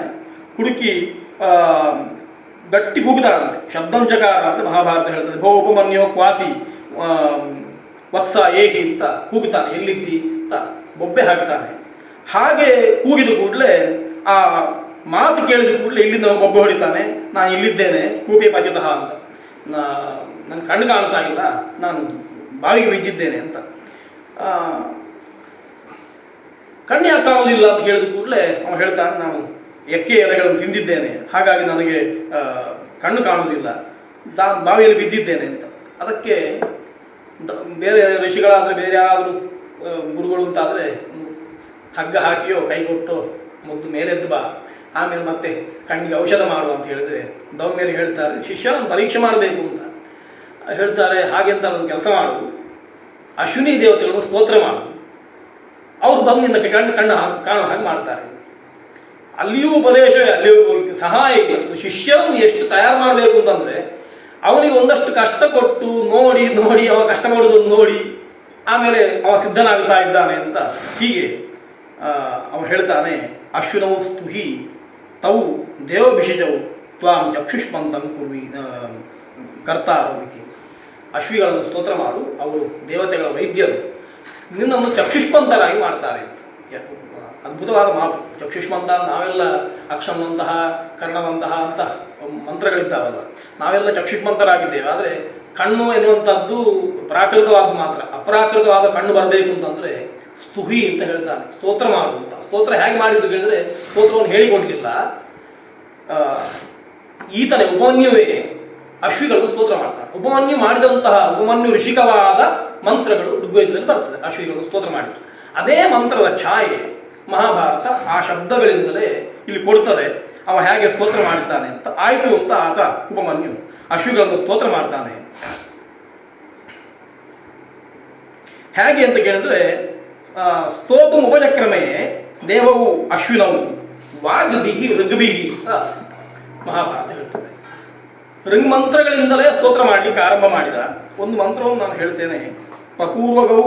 ಪೂರ್ವಜೌ ಚಿತ್ರಭಾನು ಗಿರಾವ ಆಶಂಸಾಮಿ ತಪಸಾ ಹ್ಯನಂತೌ ದಿವ್ಯೌ ಸುಪರ್ಣೌ ವಿರಜೌ ವಿಮಾನೌ ಅಧಿಕ್ಷಿಪಂತೌ ಭುವನಾನಿ ವಿಶ್ವ ಅಂತ ಅಶ್ವಿಗಳನ್ನು ಕುರಿತು ಮಾಡಿದಂತಹ ಸ್ತೋತ್ರ.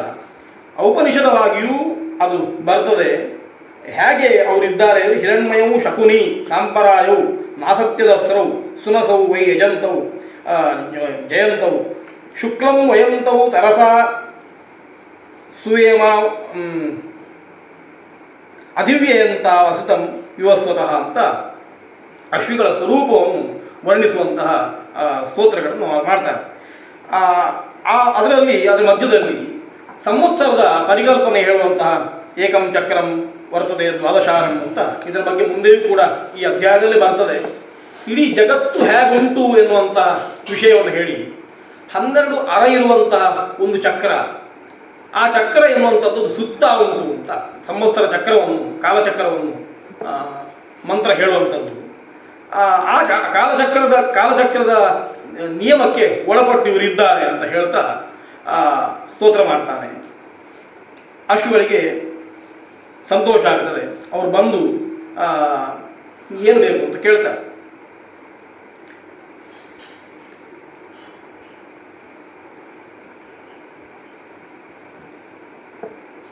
ಅದಕ್ಕೆ ಅವ ಹೇಳ್ತಾನೆ, ಈ ವಿಷಯಗಳನ್ನೆಲ್ಲ ಹೇಳ್ತಾನೆ. ಗುರುಗಳು ಹೇಳಿದ್ದಾರೆ ಸ್ತೋತ್ರ ಮಾಡಬೇಕು ಅಂತ ಹೇಳಿದ್ದಾರೆ, ಸ್ತೋತ್ರ ಮಾಡಿದ್ದೇನೆ. ಹಾಗೆ ಅಂತ ಒಂದು ಅಪೂಪ ಕೊಡ್ತೇವೆ, ಇದನ್ನು ತಿನ್ನು ನಿಮಗೆ ಕಣ್ಣು ಬರ್ತದೆ ಅಂತ. ಯಾಕೆ ಅಂತಂದರೆ ಇದನ್ನು ನಾನು ಹಿಂದೆ ನಿಮ್ಮ ಗುರುಗಳಿಗೂ ಕೊಟ್ಟಿದ್ದೇನೆ, ಅದಕ್ಕೋಸ್ಕರ ಇದನ್ನು ತಿನ್ನು ಅಂತ ಒಂದು ಅಪೂಪವನ್ನು ಕೊಡ್ತಾರೆ. ಇವನಿಗೆ ಹಿಂದಿದ್ದೆಲ್ಲ ನೆನಪಾಗ್ತದೆ. ಗುರುಗಳಿಗೆ ಕೊಡದೆ ತಿನ್ನಬಾರ್ದು ಅಂತ ಹೇಳಿದ್ದಾರೆ, ನಾನು ಅವರು ಹಿಂದೆ ತಿಂದಿದ್ದೇನೆ, ಅದು ಅಪರಾಧ ಆಗಿದೆ, ಗುರುಗಳು ಮಕ್ಕಳ ನಿರಾಕರಣೆ ಮಾಡಿದ್ದಾರೆ. ಈಗ ಅಶ್ವಿನಿ ದೇವತೆಗಳು ಬಂದು ಅಪೂಪ ಕೊಟ್ಟು ನಿನಗೆ ಕಣ್ಣು ಬರ್ತದೆ, ನಿನ್ನ ಸಮಸ್ಯೆ ಪರಿಹಾರ ಆಗ್ತದೆ, ನಿನ್ನ ಮೇಲೆ ಬರ್ತದೆ, ತಿನ್ನು ಅಂತ ಕೊಟ್ಟರೆ ಅವ ಹೇಳ್ತಾನೆ, ಗುರುಗಳನ್ನು ಕೇಳಿ ತಿಂತೇನೆ, ಗುರುಗಳ ಆಯ್ತು ಅಂತ ಹೇಳಿದ್ರೆ ತಿಂತೇನೆ, ಇಲ್ದಿದ್ರೆ ತಿನ್ನೋದಿಲ್ಲ ಅಂತ. ಹೀಗೆ ಆ ಹೊತ್ತಿಗೂ ಕೂಡ ಗುರುಗಳ ಬಗ್ಗೆ ಭಕ್ತಿ. ಗುರುಗಳನ್ನು ಬಾವಿಗೆ ಹಾಕಿದ್ರು, ಕಣ್ಣು ಕಂಡರೂ ಕೂಡ ಸಹಾಯ ಮಾಡಲಿಲ್ಲ, ನೀನೇ ಸ್ತೋತ್ರ ಮಾಡು ಅಂತ ಹೇಳಿ ಹೋದ್ರು ಎದ್ಕೊಂಡು ಅಂತ ಎಲ್ಲಿಯೂ ಇಲ್ಲ. ಆ ರೀತಿಯ ವ್ಯವಸ್ಥೆ ಗುರುಕುಲದ ವ್ಯವಸ್ಥೆ ಅಂತ ಕಾಣ್ತದೆ. ಈ ರೀತಿ ಅಶ್ವಿಗಳಿಗೆ ಮತ್ತಷ್ಟು ತೃಪ್ತಿ ಆಗ್ತದೆ. ಹೀಗೆ ಹೇಳಿದ ಕೂಡಲೇ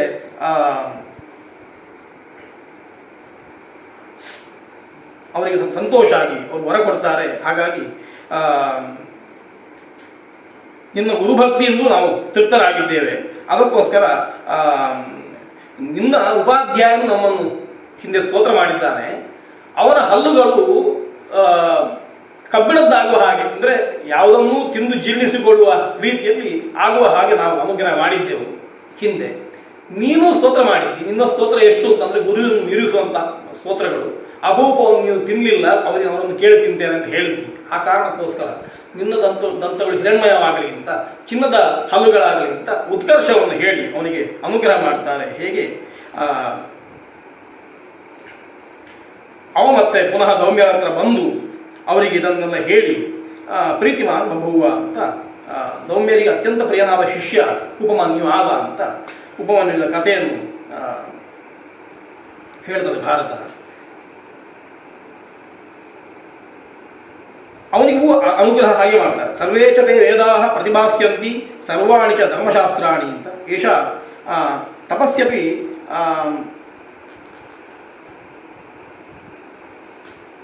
ಏಷ ದಸ್ಯಾಪಿ ಪರೀಕ್ಷಾ ಉಪಮನ್ಯೋ ಅಂತ. ಹೀಗೆ ಉಪಮನ್ಯುವಿನ ಪರೀಕ್ಷೆಯು ಕೂಡ ಹೀಗಿತ್ತು ಅಂತ ಹೇಳಿ ಅಥಾಪರಃ ಶಿಷ್ಯ ವೇದ ಅಂತ ಹೇಳಿ ವೇದನ ಕಥೆಯನ್ನು ಮುಂದೆ ಹೇಳುವಂಥದ್ದು. ದೌಮ್ಯರ 3 ಶಿಷ್ಯರ ಕಥೆಯನ್ನು ಭಾರತ ಹೇಳ್ತದೆ. ವೇದನ ಕಥೆ ಅದ್ಭುತವಾದದ್ದು. ವೇದನ ಹತ್ರ ವೇದ ಗುರುಕುಲದಲ್ಲಿ ವೇದಾಭ್ಯಾಸ ಮಾಡ್ತಾನೆ. ದೌಮ್ಯರಟ್ಟು ಒಂದಷ್ಟು ಕಾಲ ಇರ್ತಾನೆ. ದೀರ್ಘಕಾಲಂ ಭೂಷೂಷಣ ಪರಹ ಅವಸತ್ ಗೌರಿವ ಶಿಷ್ಯಂ ನಿತ್ಯಂ ಗುರುಣ ಧೂರ್ಷು ನಿಯೋಜ್ಯಮಾನಃ ಶೀತೋಷ್ಣ ಕ್ಷುತ್ ತೃಣಾ ದುಃಖಸಹ ಸರ್ವತ್ರ ಅಪ್ರತಿಕೂಲಸ್ತಸ್ಯ ಮಹತಾ ಕಾಲೇನ ಗುರು ಪರಿತೋಷಂ ಜಗಾಮ. ಭಾರತ ಹೇಳುವಾಗ ತುಂಬ ಕಷ್ಟಪಟ್ಟಂತೆ. ಇವರಿಬ್ಬರು ಆರುಣಿ ಮತ್ತು ಉಪಮನ್ಯು ಹೇಗೆ ಕಷ್ಟಪಟ್ಟಿದ್ದಾರೆ ಅದಕ್ಕಿಂತಲೂ ಹೆಚ್ಚು ಕಷ್ಟಪಟ್ಟು ಒಂದಷ್ಟು ಕಾಲ, ಎಷ್ಟು ಕಾಲ ಅಂತ ಕೇಳಿದ್ರೆ ಗುರು ಸಂತೋಷ ಆಯಿತು ಅಂತ ಹೇಳುವವರೆಗೆ ಪ್ರತೀಕ್ಷೆ ಮಾಡದೆ ಒಂದಷ್ಟು ಕಾಲ ಗುರು ಶುಶ್ರೂಷೆ ಮಾಡಿದೆ. ಕೊನೆಗೆ ಗುರುಗಳಿಗೆ ಸಂತೋಷ ಆಯಿತು. ಆಮೇಲೆ ವೇದವನ್ನು ಪರೀಕ್ಷೆ ಮಾಡಬೇಕು ಅಂತ ಆಯ್ತು ದೌಮ್ಯರಿಗೆ. ಇವನನ್ನು ಹೇಗೆ ಪರೀಕ್ಷೆ ಮಾಡೋದು ಅಂತ ಹೇಳಿದ್ರೆ ಅವ ಹೇಳ್ತಾನೆ, ನಾನಿನ್ನು ಗೃಹಸ್ಥಾಶ್ರಮಕ್ಕೆ ಹೋಗ್ತೇನೆ, ಗುರುಕುಲದ ವಿದ್ಯಾಭ್ಯಾಸ ಎಲ್ಲ ಮುಗಿಯಿತು, ಏನು ಮಾಡಬೇಕು ಅಂತ ಕೇಳಿದ್ರೆ, ಹಾಗೆ ಅಂತಾದರೆ ಒಂದು ಕೆಲಸ ಮಾಡು, ಗೃಹಸ್ಥಾಶ್ರಮ ಅನುಷ್ಠಾನ ಮಾಡು ಅಂತ ಕಲಿಸ್ತಾನೆ.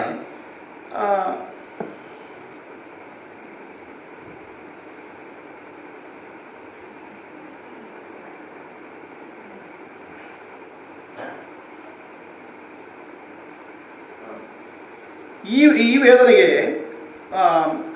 ಉತ್ತಂಕ ಎನ್ನುವ ಶಿಷ್ಯನಾಗಿದ್ದಾನೆ. ಪೌಷ್ಯ ಎನ್ನುವಂತಹ ಕ್ಷತ್ರಿಯನ ಹತ್ರ ಹೋಗುವಂಥದ್ದು. ಆ ಉತ್ತಂಕನ ಕಥೆಯನ್ನು ಭಾರತ ಹೇಳುವಂಥದ್ದು. ಸ ಕದಾಚಿತ್ ಯಾಜ್ಞಕಾರ್ಯೇಣ ಅಭಿಪ್ರಸ್ತುತಃ ಉತ್ತಂಕನಾಮಾನಂ ಶಿಷ್ಯಂ ನಿಯೋಜಯಾಮಾಸ.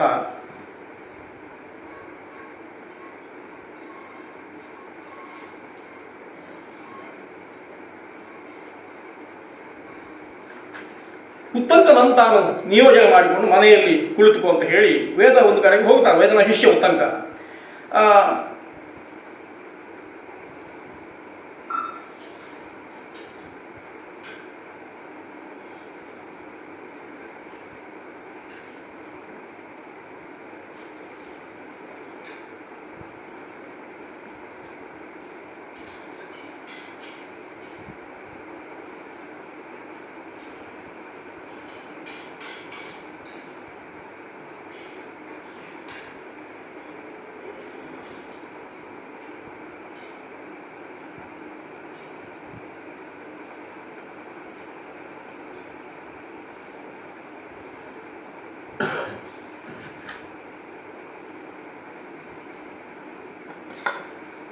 ಗುರುಗಳಿಗೆ ಏನು ಕೊಡಬೇಕು ಅಂತ ಒಂದಷ್ಟು ಉತ್ತಕ ಕೇಳ್ತಾ ಇದ್ದಾನೆ, ಗುರುದಕ್ಷಿಣೆ ಕೊಡಬೇಕು ಅಂತ. ಅದಕ್ಕೋಸ್ಕರ ಗುರು ಹೇಳ್ತಾನೆ, ವಿದ್ಯಾಭ್ಯಾಸ ಪೂರ್ತಿ ಆದಮೇಲೆ ನನಗೇನು ಕೊಡಬೇಕಾಗಿಲ್ಲ, ಒಂದು ಕೆಲಸ ಮಾಡು, ಗುರುಪತ್ನಿ ಇದ್ದಾಳೆ, ಅವಳು ಏನು ಕೇಳ್ತಾಳೆ ಕೇಳು, ಅವಳಿಗೆ ಬೇಕಾದ್ದನ್ನು ತಗೊಂಡು ಬಂದು ಕೊಡು, ಇದು ನನಗೆ ಗುರುದಕ್ಷಿಣೆ ಸಾಕಾಗ್ತದೆ, ಅವಳ ಹತ್ರ ಕೇಳು ಅಂತ ಉತ್ತಂಕನಿಗೆ ಹೇಳ್ತಾನೆ. ಅದಕ್ಕೋಸ್ಕರ ಅವ ಗುರುಪತ್ನಿ ಹತ್ರ ಹೋಗಿ ಕೇಳ್ತಾನೆ ಏನು ಬೇಕು ಅಂತ. ನಾನು ಮನೆಗೆ ಹೋಗಬೇಕು ಅಂತ ಬಯಸಿದ್ದೇನೆ, ಅಧ್ಯಯನ ಮುಗಿದಿದೆ, ಅದಕ್ಕೋಸ್ಕರ ಏನಾದರೂ ನಿಮಗೆ ಬೇಕು ಅಂತ ಆದರೆ ಅದನ್ನು ನಾನು ತಂದು ಕೊಡ್ತೇನೆ ಅಂತ. ತದಾಜ್ಞಾಪಯದು ಭವತಿ ಕಿ ಉಪಹಾರಾಮಿ ಗುರುವರ್ಥಮಿತಿ, ಗುರುಗಳಿಗೋಸ್ಕರ ನಿಮಗೇನು ಬೇಕು ಹೇಳಿ ಅದನ್ನು ನಾನು ತಂದು ಕೊಡ್ತೇನೆ ಗುರುದಕ್ಷಿಣೆಯಾಗಿ ಅಂತ ಉತ್ತಂಕ ಹೇಳುವಾಗ ಅವಳು ಹೇಳ್ತಾಳೆ, ದೊಡ್ಡ ಕೆಲಸ ಹೇಳ್ತಾಳೆ. ಪೌಷ್ಯ ಅಂತ ಒಬ್ಬ ರಾಜ ಇದ್ದಾನೆ, ಅವನಿಗೆ ಒಬ್ಬಳು ಹೆಂಡತಿ ಇದ್ದಾಳೆ, ಅವಳು 2 ಕುಂಡಲಗಳನ್ನು ಹಾಕೊಂಡಿದ್ದಾಳೆ, ಸುವರ್ಣ ಕುಂಡಲಗಳನ್ನು. ಆ ಕುಂಡಲವನ್ನು ತಗೊಂಬ ನಂಗೆ ಕೊಡು. ಯಾಕೆ ಅಂತಂದರೆ ಮುಂದೆ ಚತುರ್ಥೇ ಹರಿ 4ನೇ ದಿವಸದಲ್ಲಿ ಪುಷ್ಯಕನ್ನ ಭವಿತ, ಪುಷ್ಯಕ ಎನ್ನುವಂಥ ಒಂದು ವ್ರತ ಉಂಟು, ಅದರಲ್ಲಿ ನಾನು ಬ್ರಾಹ್ಮಣರಿಗೆ ಭೋಜನ ಹಾಕಬೇಕು, ಪರಿವೇಷಣ ಮಾಡಬೇಕು. ಅದಕ್ಕೋಸ್ಕರ ಅವತ್ತು ನಾನು ಆ ಕುಂಡಲ ಹಾಕೊಂಡು ಬ್ರಾಹ್ಮಣರಿಗೆ ಪರಿವೇಷಣ ಮಾಡಬೇಕು. ಅದಕ್ಕೋಸ್ಕರ ರಾಜನ ಹತ್ರ ಹೋಗಿ ರಾಜನ ಹೆಂಡತಿ ಹಾಕಿಕೊಂಡಂಥ ಕುಂಡಲಗಳನ್ನು ಕೊಡ್ಲಿಕ್ಕೆ ಹೇಳಿ ತಗೊಳ್ಬಾರ್ದು. ಇವ ಕೇಳ್ತಾ ಇದ್ದಾನಲ್ಲ, ಏನು ಕೊಡ್ಬೇಕು, ಏನು ಬೇಕು ಅಂತ. ಅಸಾಧ್ಯವಾದನ್ನು ಕೇಳಿದರೆ ಅವ ಒಪ್ಪಿಕೊಂಡ ಹಾಗೆ, ಮಾತ್ರ ಆಗುವುದಿಲ್ಲ ಅಂತ ಒಪ್ಪಿಕೊಂಡ ಹಾಗೆ ಅಂತ ಹೀಗೆ ಹೇಳ್ತಾಳೆ. ಆಯಿತು ಅಂತ ಹೇಳ್ತಾನೆ. ಆಯಿತು ಅಂತ ಹೇಳಿ ನೇರವಾಗಿ ಆತ ಪೌಷ್ಯನ ಮನೆಗೆ ಹೋಗ್ತಾನೆ.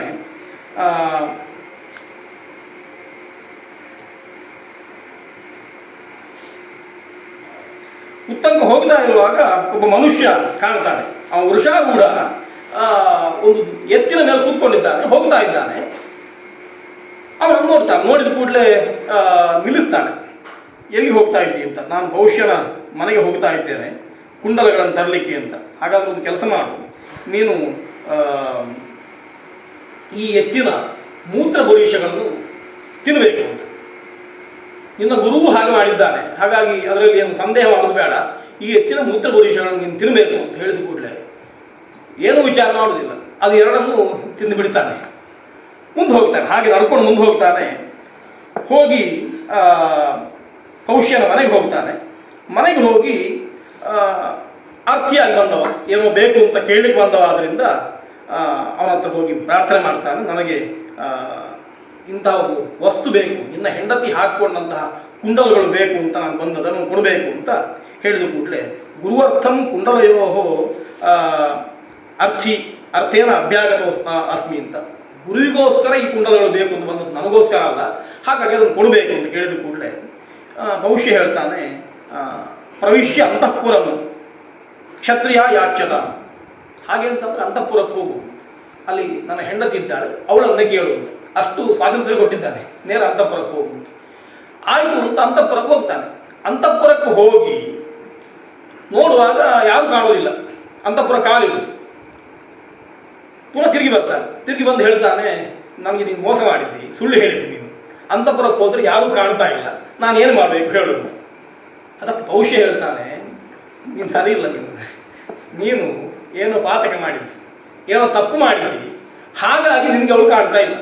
ಅವಳು ಹೇಗೆ ಅಂತಂದರೆ, ಅಪರಾಧ ಮಾಡಿದವನಿಗೆ ಶಾಸ್ತ್ರ ಅನುಚಿತವಾದ ಕರ್ಮವನ್ನು ಅನುಷ್ಠಾನ ಮಾಡಿದವಳಿಗೆ ಅವಳು ಕಾಣೋದಿಲ್ಲ, ಅವಳ ಕುಂಡಲ ಬೇಕಿದೆ. ಹಾಗಾಗಿ ನೀನೇನು ತಪ್ಪು ಮಾಡಿದ್ದಿ, ತಪ್ಪು ಮಾಡಿದ್ರಿಂದ ಆ ತಪ್ಪನ್ನು ಸರಿ ಮಾಡಿಕೊಂಡ್ರೆ ಅವಳು ಕಾಣ್ತಾನೆ. ಇವನಿಗೆ ಏನು ತಪ್ಪು ಮಾಡಿದ್ದೆ ಅಂತ ಗೊತ್ತಾಗಲಿಲ್ಲ. ನಾನು ಇಲ್ಲಿವರೆಗೆ ಯಾವ ತಪ್ಪನ್ನು ಮಾಡಲಿಲ್ಲ, ಶಾಸ್ತ್ರ ಹೇಳದ ಯಾವುದೇ ಕರ್ಮ ಅನುಷ್ಠಾನ ಮಾಡಲಿಲ್ಲ, ಏನು ನನಗೆ ಗೊತ್ತಾಗಲಿಲ್ಲ, ಸರಿ ಆಲೋಚನೆ ಮಾಡೋದು. ಅದು ಮಾಡಿದ ತಪ್ಪು ಎಂತಂದರೆ ಹೋಗ್ತಾ ಇದ್ದ ಎತ್ತಿನ ಮೂತ್ರ ಭವಿಷ್ಯಗಳಂತಿದ್ದು ತಪ್ಪಲ್ಲ. ಯಾಕೆಂತಂದ್ರೆ ಆ ವ್ಯಕ್ತಿ ಹೇಳಿದ್ದಾನೆ, ಅದನ್ನು ಭಕ್ಷಣೆ ಮಾಡಿದ್ದಾನೆ, ಅದು ಬಿಟ್ಟರೆ ಮತ್ಯಾವುದು ತಪ್ಪು ಅಂತ ಕಾಣೋದಿಲ್ಲ. ಆಲೋಚನೆ ಮಾಡುವಾಗ ಗೊತ್ತಾಗ್ತದೆ, ನಾನು ಗಡಿಬಿಡಿಯಿಂದ ಭವಿಷ್ಯನ ಅರಮನೆಗೆ ಬರಬೇಕು ಅಂತ ಹೇಳಿ ದಾರಿಯಲ್ಲಿ ನಡೀತಾ ನಿಂತುಕೊಂಡು ಆಚರಣೆ ಮಾಡಿದ್ದೇನೆ. ಸಣ್ಣ ಸಣ್ಣ ವಿಷಯ ಧರ್ಮಶಾಸ್ತ್ರ ಹೇಳುವಂಥದ್ದು, ಮಹಾಭಾರತ ಕೊಡುವ ಕಥೆ. ನಿಂತುಕೊಂಡು ಆಚರಣೆ ಮಾಡಿದ್ದೇನೆ. ಹೋಗ್ತಾ ನಮ್ಮಲ್ಲೊಂದು ವ್ಯವಸ್ಥೆ ಉಂಟು, ದಾರಿಯಲ್ಲಿ ಹೋಗ್ತಾ ನಡೆದಾಡಿಕೊಂಡು ನಿಂತುಕೊಂಡು ಆಚರಣೆ ಮಾಡಿದ್ದೇನೆ, ಅದು ಒಂದು ತಪ್ಪು ಕಾಣ್ತದೆ ನನಗೆ. ಹಾಗೆಂತ ಅದಕ್ಕೆ ಪ್ರಾಯಶ್ಚಿತ್ತ ಮಾಡ್ಕೊ ಅಂತ ಹೇಳ್ತಾರೆ. ಹಾಗೆ ಹೇಳಿದ ಕೂಡಲೇ ನಿಯತಂ ಭವಾನ್ ಉಚ್ಚಿಷ್ಟ ಅಂತ, ಆದ್ರಿಂದ ನೀನು ಉಚ್ಚಿಷ್ಟನಾಗಿದ್ದಿ, ನೀನು ಮೈಲಿಗೆ ಆಗಿದ್ದಿ ಅವಳು ಮೈಲಿಗೆ ಆಗೋಳಿಗೆ ಕಾಣುವುದಿಲ್ಲ. ಆ ದೃಷ್ಟಿಯಿಂದ ಪ್ರಾಯಶ್ಚಿತ್ತ ಮಾಡ್ಕೊಂಡು ಅಂತ ಹೇಳುವಾಗ ನಿಂತುಕೊಂಡು ಆಚರಣೆ ಮಾಡಿದ್ದೇ ಮೈಲಿಗೆ ಅಂತ ಗೊತ್ತಾಗ್ತದೆ. ಅದಕ್ಕೋಸ್ಕರ ಅದಕ್ಕೆ ಪ್ರಾಯಶ್ಚಿತ್ತ ಮಾಡ್ತಾನೆ. ತಥೇತ್ಯುಕ್ತ ಪ್ರಾಂಗುಖ ಉಪವಿಶ್ಯ ಸುಪ್ರಕ್ಷಾಂತ ಪಾಣಿಪಾದ ವದನ ನಿಶ್ಶಬ್ದಾಭಿ ಅಫೇನಾಭಿ ಅನುಷ್ಣಾಭಿ ಹೃದ್ಗತಾಭಿ ಅದ್ಭಿ ತ್ರಿಃಪೀತ್ವ ದ್ವಿಃ ಪರಿವೃಜ್ಯ ಖಾನಿ ಅದ್ಭಿ ಉಪಸ್ಪೃಶ್ಯ ಅಂತಃಪುರಂ ಪ್ರವೇಶ. ಒಂದಿಷ್ಟು ಮಾತಿನಲ್ಲಿ ಆಚಮನೆಯನ್ನು ಹೇಗೆ ಮಾಡಬೇಕು ಅಂತ ಭಾರತ ಹೇಳಿಕೊಳ್ಳುವಂಥದ್ದು. ಆಚಮನೆಯ ನಿಯಮ ಹೇಳ್ತದೆ. ಹೇಗೆ ಅಂತಂದರೆ ಪ್ರಾಂಖ ಉಪವಿಶ್ಯ ಅಂತ. ಆಚಮನೆಗೆ ಪ್ರಧಾನವಾಗಿ ಆಚಮನದಲ್ಲಿ ಅನೇಕ ವ್ಯವಸ್ಥೆಗಳು. ಲೌಕಿಕಾಚಮನ ಅಂತ ಒಂದುಂಟು, ಶ್ರೌತಾಚಮನ ಅಂತ ಒಂದುಂಟು, ಸ್ಮಾರ್ತಾಚಮನ ಅಂತ ಮತ್ತೊಂದುಂಟು, ಮಂತ್ರಾಚಮನ ಅಂತ ಇನ್ನೊಂದುಂಟು. ಸಾಮಾನ್ಯ 4 ವಿಧವಾದ ಆಚಮನ ಉಂಟು. ಲೌಕಿಕಾಚಮನ ಅಂತಂದರೆ ಏನಾದರೂ ಭಕ್ಷಣ ಮಾಡಿದರೆ, ತಿಂದರೆ, ಇತ್ಯಾದಿಗಳು ಮಾಡಿದರೆ ಅಮಂತ್ರಕವಾಗಿ ಆಚಮನ ಮಾಡುವಂಥದ್ದು. ಅದಕ್ಕೆ ಲೌಕಿಕಾಚಮನ ಅಂತ ಹೆಸರು. ನೀರನ್ನು ಕುಡಿಯುವುದು ಅಂತ ಅರ್ಥ, ಅದರ ಮೇಲೆ ನೀರು ಕುಡಿಯುವಂಥದ್ದು, ಅದಕ್ಕೆ ಲೌಕಿಕಾಚಮನ ಅಂತ ಹೆಸರು. ಸ್ಮಾರ್ತಾಚಮನ ಅಂತಂದರೆ ಸ್ಮೃತಿಚೋಚಿತವಾದ ಕರ್ಮಗಳಲ್ಲಿ ಮಾಡುವಂತಹ ಆಚಮನ. ಶ್ರೌತಾಚಮನ ಅಂತಂದರೆ ಶ್ರೌತ ವಿಧಾನದಲ್ಲಿ ಮಾಡುವಂಥ ಆಚಮನ ಅಂತ ಅರ್ಥ. ಅಲ್ಲಿ ಆಚಮನಗಳಲ್ಲಿ ವಿಧಾನ ಮಾಡ್ತಾರೆ, ಹಾಗೆ ಮಾಡುವಂಥದ್ದು ಶ್ರೌತಾಚಮನ. ಆಮೇಲೆ ಮಂತ್ರಾಚಮನ ಅಂತಂದರೆ ಮಂತ್ರವನ್ನು ಹೇಳಿ ಆಚಮನ ಮಾಡುವಂಥದ್ದು. ಮಂತ್ರಾಚಮನಕ್ಕಾಗುವಾಗ ಪವಿತ್ರ ಇರಬೇಕು, ಸಪವಿತ್ರೇನ ಹಸ್ತೆ. ಉಳಿದ ಆಚಮನೆಗೆ ಪವಿತ್ರ ಇರಲಿಕ್ಕಿಲ್ಲ. ಆಪೋ ಇಷ್ಟಾಮಯ ಭುವ ಇತ್ಯಾದಿ ಮಾಡುವಾಗ ಸ್ವಾಹ ಅಂತ ಹೇಳುವಾಗ ಸಪವಿತ್ರೇನ ಹಸ್ತೆ. ಮಧುಬರ್ಕ ಇತ್ಯಾದಿಗಳು ಕೂಡ ಎಲ್ಲವೂ ಕೂಡ ಮಂತ್ರಾಚಮನದ ಹಾಗಾಗ್ತದೆ. ವಿರಾಜೋದೋಹೋಸಿ ವಿರಾಜೋದೋಹಮಶೀಯ ಅಂತ ಹೇಳಿ ಅದನ್ನು ಆ ಮಂತ್ರವನ್ನು ಹೇಳಿಯೇ ಆಚಮನ ಮಾಡುವಾಗ ಕೈಯಲ್ಲಿ ಹವಿಪ್ರಾಶನವತ್, ಕೈಯಲ್ಲಿ ಪವಿತ್ರ ಇರಬೇಕು ಅಂತ ಅರ್ಥ. ಪವಿತ್ರ ಹಾಕೊಂಡು ಮಾಡುವಂಥದ್ದು. ಲೌಕಿಕ ಆಚಮನಕ್ಕಾಗ ಪವಿತ್ರವನ್ನು ತೆಗಿಬೇಕು, ದರ್ಭೆ ಧಾರಯಮಾನ ಅಲ್ಲ ಅಂತ ಅರ್ಥ. ದಜಿಸತ್ವವನ್ನು ಹಾಗೆ ಸಪವಿತ್ರವಾಗಿ ದಜಿಸತ್ವವನ್ನು ಹಾಕುವುದು ಮಂತ್ರ, ಇದು ಹವಿಪ್ರಾಶನವತ್ತದು. ಹಾಗಾಗಿ ಅದನ್ನು ಸಪವಿತ್ರವಾಗಿ ಮಾಡಬೇಕು, ಆಮೇಲೆ ಪವಿತ್ರದಿಂದ ಆಚರಣೆ ಮಾಡಬೇಕು ನಿಯಮ ಇರುವಂಥದ್ದು. ಅದು ಬೌದ್ಧಾನರಿಗೆ ಹವಿಪ್ರಾಶನಕ್ಕೆಲ್ಲವೂ ಕೂಡ ಅದೇ ನಿಯಮ. ಹಾಗಾಗಿ ಆ ರೀತಿಯಲ್ಲಿ ಆಚರಣೆ ಮಾಡಬೇಕು ಅಂತ ಪ್ರಾಂಗುಖೋಪವಿಷ್ಯ ಅಂತ ಹೇಳಿದ್ರಿಂದ ಪೂರ್ವಾಭಿಮುಖವಾಗಿಯೇ ಮಾಡಬೇಕು ಅಂತ ನಿಯಮ ಆಚರಣಕ್ಕೆ. ಮತ್ತು ತಪ್ಪಿದರೆ ಉದನ್ಮುಖ ಅಂತ ಹೇಳಿದ್ದಾರೆ. ಸಾಯಂ ಸಂಧ್ಯಾ ಇತ್ಯಾದಿಗಳಿಗೆ ಉದನ್ಮುಖ ಅಂತ ಹೇಳಿದ್ದಾರೆ. ಸಾಮಾನ್ಯವಾಗಿ ಪ್ರಾಂಗುಖ ಅಂತಲೇ ಪ್ರಧಾನವಾಗಿ ಹೇಳಿದ್ದು. ಹಾಗೆ ಉಪವೇಶನ ಮಾಡಬೇಕು ಅಂತ. ಆಮೇಲೆ ಸುಪ್ರಕ್ಷಾಳಿತ ಪಾಣಿಪಾದ ವದನ. ಆಚಮನಗಿಂತ ಮೊದಲು ಕೈಯನ್ನು, ಕಾಲನ್ನು, ಮುಖವನ್ನು ಸರಿಯಾಗಿ ತೊಳ್ಕೊಳ್ಬೇಕು ಅಂತ ಅರ್ಥ. ಹೀಗಾಗಿ ನಿಶ್ಶಬ್ದಾಭಿ ಅಭೇನಾಭಿ ಅನುಷ್ಣಾಭಿ ಹೃದ್ಗತಾಭಿ ಅಭಿ. ಆಚರಣೆ ಮಾಡುವಾಗ ಶಬ್ದ ಬರಲಿಕ್ಕಿಲ್ಲ, ಶಬ್ದ ಬರದ ರೀತಿಯಲ್ಲಿ ಆಚರಣೆ ಮಾಡಬೇಕು. ಆಮೇಲೆ ಅಭೇನಾಭಿ, ನೀರಿನಲ್ಲಿ ನೊರೆ ಇರಲಿಕ್ಕಿಲ್ಲ. ನೊರೆ ಇದ್ದರೆ ಆ ಯಾವ ವಸ್ತುವು ಕೂಡ ಸ್ವೀಕಾರಾರ್ಹ ಅಲ್ಲ. ಹಾಲನ್ನು ಕೂಡ ತಣಿಸಿ ನೊರೆ ಎಲ್ಲ ಹೋದ ಮೇಲೆ ಸ್ವೀಕಾರ ಮಾಡಬೇಕು ಅಂತಿರುವಂಥದ್ದು. ನೀರನ್ನು ಕೂಡ ನೊರೆ ಇಲ್ಲದೆ ಸ್ವೀಕಾರ ಮಾಡಬೇಕು ಅಂತಿರುವಂಥದ್ದು. ನೊರೆ ಇದ್ದರೆ ಅದು ದೋಷ ಅಂತ ಅರ್ಥ. ಹಾಗಾಗಿ ಅದನ್ನು ಸ್ವೀಕಾರ ಮಾಡಲಿಕ್ಕಿಲ್ಲ. ಅದಕ್ಕೋಸ್ಕರ ಅಭೇನಾಭಿ ಅಂತ ಆಚರಣೆ ಮಾಡುವ ನೀರಿನಲ್ಲಿ ನೊರೆ ಇರಲಿಕ್ಕಿಲ್ಲ. ನೊರೆ ಬರ್ತಾನೆ ಪರಡುಂಟು ಅಭೇನಾಭಿ. ಆಮೇಲೆ ಅನುಷ್ಣಾಭಿ ಅಭಿ, ಬಿಸಿನೀರಿನಲ್ಲಿ ಆಚರಣೆ ಮಾಡಲಿಕ್ಕಿಲ್ಲ. ಚಳಿ ಜೋರಾಯಿತು ಅಂತ ಹೇಳಿ ಬಿಸಿನೀರಿನಲ್ಲಿ ಆಚರಣೆ ಮಾಡಲಿಕ್ಕಿಲ್ಲ. ಅನುಷ್ಣಾಭಿ ಅಗ್ನಿ, ಶೀತೋದಕದಿಂದಲೇ ಆಚರಣೆ ಮಾಡಬೇಕು, ಬಿಸಿನೀರಿನಿಂದ ಮಾಡಲಿಕ್ಕಿಲ್ಲ ಅಂತ. ಎಷ್ಟು ಚಳಿ ಇದ್ದರೂ ಕೂಡ ಬಿಸಿನೀರಿನಲ್ಲಿ ಮಾಡಲಿಕ್ಕಿಲ್ಲ ಅಂತ ವ್ಯವಸ್ಥೆ. ಆಮೇಲೆ ಅದ್ಭಿ ಹೃದ್ಗತಾಭಿ ಅದ್ಭಿ ತೃಪ್ತಿತ್ವ. ಮತ್ತೆ ಹೃದ್ಗತಾಭಿ, ಆಚರಣೆ ಮಾಡುವಾಗ ನೀರು ಎನ್ನುವಂಥದ್ದು ಒಳಗೆ ಹೋದು ಗೊತ್ತಾಗಬೇಕು. ಸುಮ್ಮನೆ ಬಾಯಿಯಲ್ಲೇ ಒಂದು ಸರ್ತಿ ತಗೊಂಡು 3 ಸರ್ತಿ ಮಾಡಲಿಕ್ಕಿಲ್ಲ. ನೀರು ಸರಿಯಾಗಿ ಹೋಗಬೇಕು ಅಂತ ಅರ್ಥ, ಹೃದಯದೊಳಗೆ ಹೋಗಬೇಕು ಅಂತ ಅರ್ಥ. ಹೀಗೆ ಅದ್ಭಿ ತ್ರಿಹಿ ಪೀತ್ವ, ಅವುಗಳನ್ನು 3 ಸರ್ತಿ ಕುಡಿಯುವಂಥದ್ದು. ಹಾಗೆ ಕುಡಿದು ದ್ವಿಹಿ ಪರಿಮೃಜ್ಯ, ಆಮೇಲೆ ಕೈಯನ್ನು ಪರಿಮಾರ್ಜನೆ ಮಾಡಿಕೊಂಡು ನಾವು ಅದನ್ನು ಮಾಡ್ತೇವೆ. ಪರಿಮಾರ್ಜನ ಅಂತ ಹೆಸರು. 2 ಕೈಗಳನ್ನು ಪರಿಮಾರ್ಜನೆ ಮಾಡಬೇಕು ಅಂತ ಆಚರಣೆ ಮಾಡಿದ ಮೇಲೆ ದ್ವಿಹಿ ಪರಿಮೃಜ್ಯ ಖಾನಿ ಅದ್ಭಿ ಉಪಸ್ಪೃಶ್ಯ ಅಂತಃಪುರಂ ಪ್ರವೇಶ ಅಂತ ಲಕ್ಷಣ ಹೇಳ್ತೀವಿ. ಖಾನಿ ಇಂದ್ರಿಯಗಳನ್ನು ನೀರನ್ನು ಮುಟ್ಟಿಕೊಂಡು ಮುಡಬೇಕು ಅಂತ. ಅದಕ್ಕೋಸ್ಕರ ಬೋಧಾಯರು ಹೇಳುವಾಗ ಶಿರಃ ಚಕ್ಷುಷಿ ನಾಸಿಕ ಶ್ರೋತ್ರೆ ಹೃದಯ ಮಾಲಭತೆ ಅಂತ ಹೇಳಿ ಅವುಗಳನ್ನು ಕೂಡ ಮುಟ್ಟಿಕೊಳ್ಳಿಕ್ಕೆ ಹೇಳಿದ್ದಾರೆ. ಮತ್ತು ನಾವು ಇವತ್ತು ನಾವು ಪರಿಷ್ಕೃತವಾದ ಆಚರಣೆ ಮತ್ತು ನಾವು ದೇವತಾ ನ್ಯಸನ ಪುರಸ್ಸರವಾಗಿ ಮಾಡ್ತೇವೆ. ಇದನ್ನು ಹೀಗೆ ಹೇಳಿದ್ದು ಮೊದಲು ಕಾಣ್ತದೆ. ಆ ರೀತಿಯಲ್ಲಿ ಹಾಗೆ ಆಚರಣೆ ಮಾಡಿ ಪರಿಹಾರ ಆಗುತ್ತೆ. ದಾರಿಯಲ್ಲಿ ಹೋಗುವಾಗ ನಿಂತುಕೊಂಡು ಆಚರಣೆ ಮಾಡಿದ್ದಕ್ಕೆ ಪರಿಹಾರವಾಗಿ ಆರಾಮದಲ್ಲಿ ಕೂತ್ಕೊಂಡು ಈ ರೀತಿ ಆಚರಣೆ ಮಾಡಿ ಅಂತಃಪುರಂ ಪ್ರವೇಶ, ಅಂತಃಪುರಕ್ಕೆ ಹೋಗ್ತಾನೆ. ಉತ್ತಂಕ ಒಳಗೆ ಹೋದ ಅಂತ ಒಳಗೆ ಹೋದ ಕೂಡಲೇ ಅವ್ರು ಕಾಣ್ತಾರೆ. ತತಃ ತಾಂ ಕ್ಷತ್ರಿಯ ಅಪಶ್ಯತ್ ಸಾ ಚ ದೃಷ್ಟ್ವಾ ಉತ್ತಂಕಂ ಪ್ರತ್ಯುತ್ಥಾಯ ಅಭಿವಾದ್ಯ ಉವಾಚ. ಅವಳು ಎಷ್ಟು ಸಂಸ್ಕಾರವಂತಳು ಅಂತಂದರೆ ಅವಳು ಇವನಿಗೆ ಕಾಣುವುದಿಲ್ಲ, ಆಚರಣೆ ಮಾಡದೆ ಹೋದವನಿಗೆ ಕಾಣುವುದಿಲ್ಲ, ಅಷ್ಟು ಯೋಗ್ಯತಾ ಸಂಪನ್ನವಳು. ಇವ ಹೋದ ಕೂಡಲೇ ಅವಳು ಅಭಿವಾದನೆ ಮಾಡ್ತಾಳು. ಕ್ಷತ್ರಿಯ ಸ್ತ್ರೀ ಆದ್ದರಿಂದ ಅಭಿವಾದನೆ ಮಾಡಿ ಏನು ಬೇಕು ಕೇಳು ಅಂತ ಕೇಳಿದ ಕೂಡಲೇ ಇವ ಹೇಳ್ತಾನೆ, ಭಗವನ್ ಆಜ್ಞಾಪಯ ಕಿಂಕರಿಷ್ಯಾಮ. ಏನು ಬೇಕಲ್ಲ, ಆಜ್ಞಾಪನೆ ಮಾಡಿ ಬ್ರಾಹ್ಮಣರು ಏನು ಮಾಡಬೇಕು ನಿಮಗೋಸ್ಕರ ನಾವು ಅಂತ ಕೇಳ್ತಾರೆ. ಸಂಬುದ್ಧಿ ಭಗವನ್ ಆಜ್ಞಾಪಯ ಕಿಂಕರಿಷ್ಯಾಮಿ ಅಂತ ಹೀಗೆ ಹೇಳಿದ ಕೂಡಲೇ ಕಿಂಕರವಾಣಿ ಅಂತ ಅದಕ್ಕೆ ಹೇಳ್ತಾನೆ, ಕುಂಡಲೆ ಗುರುವರ್ಥೇಮೆ ಭಿಕ್ಷುತೆ ದಾಪುಮರ್ಹಸಿ. ನನಗೆ ಗುರುವಿಗೋಸ್ಕರ ಕುಂಡಲಗಳು ಬೇಕು, ನನಗೋಸ್ಕರ ಅಲ್ಲ, ಅವ ಹೇಳುದಿಲ್ಲ ಹಾಗೆ, ಅದನ್ನು ಕೊಡಬೇಕು ಅಂತ. ಸಾ ಪ್ರೀತ ತೇನ ತಸ್ಯ ಸದ್ಭಾವೇನ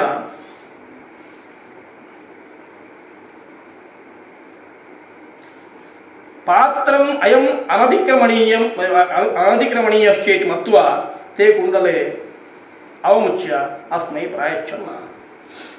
ಅವಳಿಗೆ ಸಂತೋಷ ಆಗ್ತದೆ. ಯೋಗ್ಯನಾದವ ಬಂದಿದ್ದಾನೆ, ಕುಂಡಲಗಳನ್ನು ಕೇಳಿದ್ದಾನೆ. ಯಾವತ್ತೂ ಕೂಡ ಪಾತ್ರವನ್ನು ವಿವೇಚನೆ ಮಾಡಿ ಕೊಡಬೇಕು ಅಂತ ಉಂಟು.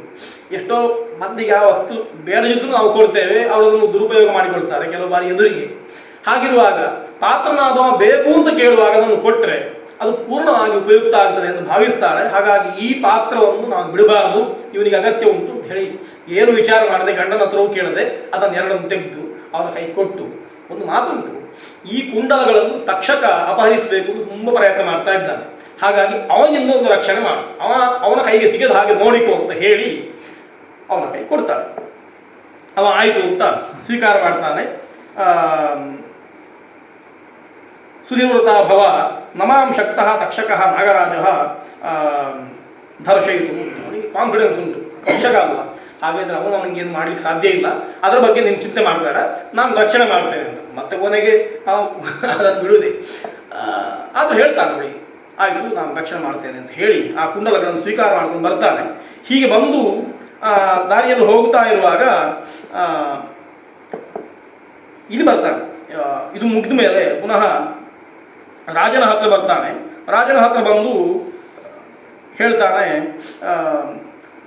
ತುಂಬ ಸಂತೋಷ ಆಯಿತು ನನಗೆ, ಅವಳು ಕುಂಡಲಗಳನ್ನು ಕೊಟ್ಟಿದ್ದಾಳೆ, ನಿನ್ನ ಮೇಲೂ ತುಂಬ ಸಂತೋಷ ಆಗಿದೆ, ನಾನು ಬರ್ತೇನೆ ಅಂತ ಹೊರಟ ಕೂಡಲೇ ಭವಿಷ್ಯ ಹೇಳ್ತಾನೆ, ನೀನು ಬಂದಿದ್ದಿ, ತುಂಬ ಸಂತೋಷ ಆಗಿದೆ, ನನಗೆ ಇನ್ನೊಂದು ಮನಸ್ಸಿಗೆ ಬರ್ತಾ ಉಂಟು.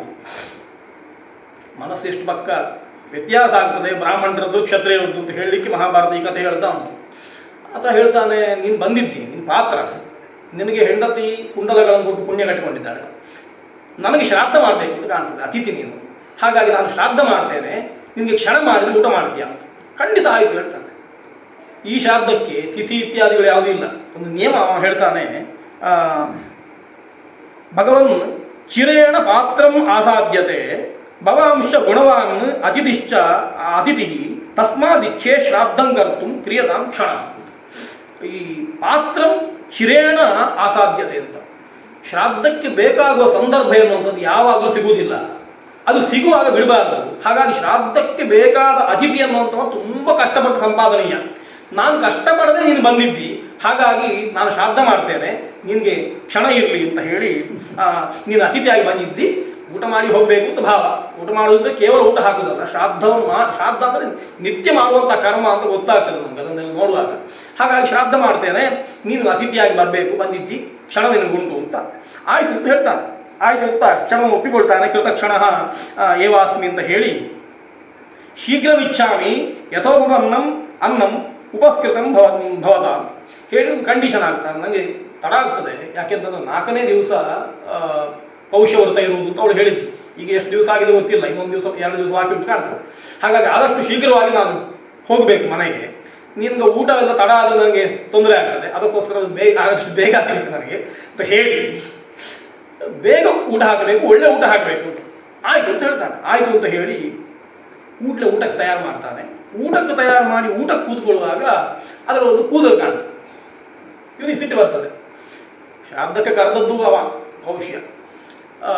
ಊಟ ಮಾಡಬೇಕು ಅಂತೇಳಿ ಕೂತ್ಕೊಂಡಿದ್ದಾನೆ, ಕೂದಲು ಕಾಣ್ತದೆ. ಅವನಿಗೆ ಜೋರು ಮಾಡ್ತಾನೆ, ನೋಡು ಶಾಬ್ದಕ್ಕೆ ಅಂತ ಊಟಕ್ಕೆ ಕರೆದು ಅನ್ನದಲ್ಲಿ ಕೂದಲು ಕಾಣ್ತಾ ಉಂಟು. ಹಾಗಾಗಿ ಈ ಅನ್ನ ಎನ್ನುವಂಥದ್ದು ದುಷ್ಟ ಆಗಿದೆ. ಒಂದು ರೀತಿಯಲ್ಲಿ ಹಾಗೆ ತಿರ್ಸ್ಕೊಳ್ಳೋಕೆ ಕಾಣ್ತದೆ. ಆಚರಣೆ ಮಾಡಲಿಲ್ಲ ನೀನಂತ ಆಗ ಹೇಳಿದ್ದಲ್ವಾ, ಅನ್ನ ದುಷ್ಟ ಆಗಿದೆ. ಹಾಗಾಗಿ ಇಂತಹ ದುಷ್ಟ ಅನ್ನವನ್ನು ನೀನು ಹಾಕಿದ್ಯಾದ್ರಿಂದ ನಿನಗೆ ಕಣ್ಣು ಕಾಣದೆ ಹೋಗ್ಲಿಕ್ಕೆ ಶಾಪ ಕೊಟ್ಬಿಡ್ತಾನೆ. ಸಕೇಶಂ ಶೀತಮನ್ನಂ ದೃಷ್ಟ, ಅದು ಸ್ವಲ್ಪ ಥಂಡಿಯೂ ಆಗಿತ್ತು ಅಂತ ಕಾಣ್ತದೆ. ಹಾಗೆ ತಸ್ಮಾತ್ ಅಂಧೋ ಭವಿಷ್ಯಸಿ ಅಂತ, ಹೀಗೆ ನೀನು ಕೂದಲಿರುವಂಥ ಅನ್ನವನ್ನು ದಾನ ಮಾಡಿದ್ರಿಂದ ನಿನ್ನ ಕಣ್ಣು ಹೋಗಿಬಿಡ್ಲಿ ಅಂತ ಶಾಪ ಕೊಡ್ತಾನೆ. ಪೌಷ್ಯನಿಗೆ ಸಿಟ್ಟು ಬರ್ತದೆ. ನಾನು ಸಾಮಾನ್ಯವಾಗಿ ಯಾರಿಗೂ ಆ ರೀತಿ ಅನ್ನ ಹಾಕಿ ಅಭ್ಯಾಸ ಇಲ್ಲ, ನನಗೆ ತುಂಬ ಜಾಗ್ರತೆ ಮಾಡಿದ್ದೇನೆ. ಅದರಲ್ಲೂ ನೀನು ಬಂದಿದ್ದಿ ಅಂತ ಅದು ಒಳ್ಳೆಯ ಜಾಗ್ರತೆ ಮಾಡಿದ್ದೇನೆ. ಹಾಗಾಗಿ ನೀನು ಅನ್ನವನ್ನು ದೂಷಣೆ ಮಾಡಿದ್ರಿಂದ ತಸ್ಮಾತ್ ಅನಪತ್ಯೋ ಭವಿಷ್ಯಸಿ ಅಂತ ಪೌಷ್ಯನು ಶಾಪ ಕೊಡ್ತಾರೆ. ನಾನು ಹಾಕಿದ ಅನ್ನವನ್ನು ತಿನ್ನಲಿಲ್ಲ, ನಿನಗೆ ಮಕ್ಕಳಾಗದೆ ಹೋಗಲಿ ಅಂತ. ಅಂದರೆ ಒಂದು ಸಿಟ್ಟಿನ ಭರದಲ್ಲಿ ಬರುವುದು ಕಾಣ್ತದೆ. ಇಲ್ಲದಿದ್ದರೆ ಯಾವುದೇ ದ್ವೇಷ ಇಲ್ಲ ಇದರ ಪೂರ್ವದಲ್ಲಿ. ಅವನಿಗೆ ಜೋರು ಹಸಿವಾಗಿತ್ತು ಕಾಣ್ತದೆ, ಒಂದು ಕೂದಲು ಸಿಕ್ಕಿತ್ತು, ಅವ ಬೈದ ಕೂಡಲೇ ಇವನಿಗೆ ಸಿಟ್ಟು ಬಂತು. ಕರೆದು ಬೇಕಾದ್ದು ಕೊಟ್ಟು, ಅಪೂರ್ವವಾದ ಕುಂಡಲ, ಅದು ಯಾರಿಗೂ ಕೊಡುವಂಥದ್ದಲ್ಲ, ರಾಜನ ಹೆಂಡತಿ ಹಾಕೊಂಡದ್ದು ಅಂತಂದ್ರೆ ಅದ್ಭುತವಾದ್ದು. ಅದನ್ನು ಕೇಳಿದ ಕೂಡಲೇ ಮರು ಮಾತಾಡದೆ ಕೊಟ್ಟರು ಕೂಡ ಈ ಅತಿಥಿ ಮತ್ತೆ ಬೈತಾನವ ಕೇಳಿ ಅವನಿಗೂ ಶಾಪ ಕೊಡ್ತಾನೆ. ನಿನಗೆ ಮಕ್ಕಳೇ ಆಗದೆ ಹೋಗಲಿ ಅಂತ ಶಾಪ ಕೊಡ್ತಾನೆ.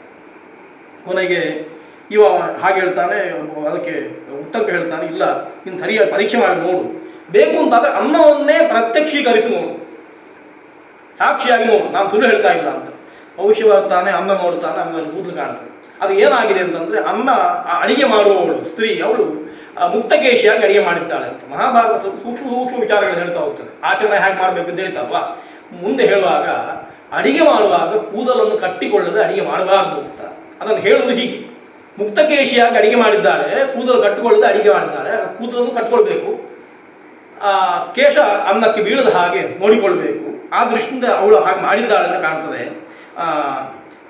ಆ ದೃಷ್ಟಿಯಿಂದ ಅವನಿಗೆ ಗೊತ್ತಾಗ್ತದೆ ತಪ್ಪಾಯಿತು ಅಂತ ಹೇಳ್ತಾನೆ. ತಪ್ಪಾಯಿತು ಅಂತ ಹೇಳಿ ಶಾಪ ಕೊಟ್ಟಾಗಿದೆ, ಇಬ್ಬರು ಶಾಪ ಕೊಟ್ಟಾಗಿದೆ. ಏನು ಮಾಡೋದು ಗೊತ್ತಾಗಲಿಲ್ಲ. ನಮ್ಮ ಋಷಭವೀಮಿ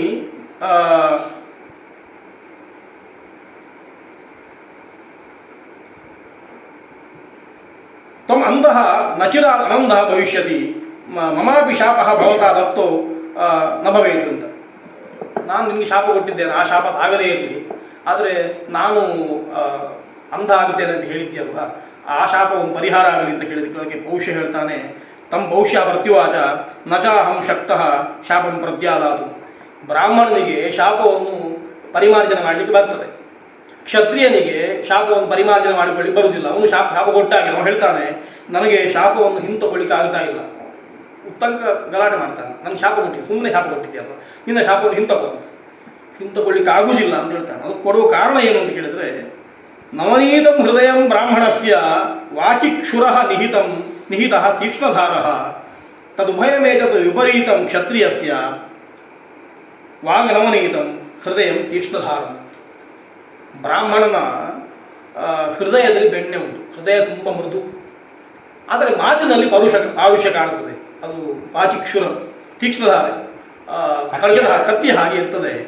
ಆದರೆ ಕ್ಷತ್ರಿಯನಲ್ಲಿ ವಿಪರೀತ, ಅವನ ಮಾತು ತುಂಬ ನವನೀತದ ಹಾಗೆ, ಒಳಗೆ ತುಂಬ ತೀಕ್ಷ್ಣವಾದ ಹೃದಯ ಇರುವಂಥದ್ದು ಅವನು ಒಪ್ಪಿಕೊಳ್ತಾನೆ. ಹಾಗಾಗಿ ನಾನು ಮಾತು ಒಳ್ಳೆದು ಬಂದು ಒಳಗಿಂದ ತೀಕ್ಷ್ಣಧಾರವಾದಂಥ ಕ್ಷುರ ಇದ್ದ ಹಾಗೆ ಹೃದಯ ಉಂಟು, ಹಾಗಾಗಿ ನನಗೆ ಆಗುವುದಿಲ್ಲ ಅಂತ ಹೇಳಿ ಬ್ರಾಹ್ಮಣ ಮತ್ತು ಕ್ಷತ್ರಿಯರ ಮನಸ್ಸೇ ಹಾಗುಂಟು ಅಂತ ನಮಗೆ ಗೊತ್ತಾಗುವಂಥದ್ದು. ಅದಕ್ಕೋಸ್ಕರ ಹೇಳ್ತಾನೆ, ಹಾಗಾಗಿ ನನಗೆ ಆ ಶಾಪವನ್ನು ಪರಿಹಾರ ಮಾಡಲಿಕ್ಕೆ ನನಗೆ ಆಗುವುದಿಲ್ಲ, ನಿನ್ನ ಶಾಪವನ್ನು ನೀನು ಪರಿಹಾರ ಮಾಡುವಂತ ಪ್ರಾರ್ಥನೆ ಮಾಡ್ತಾನೆ.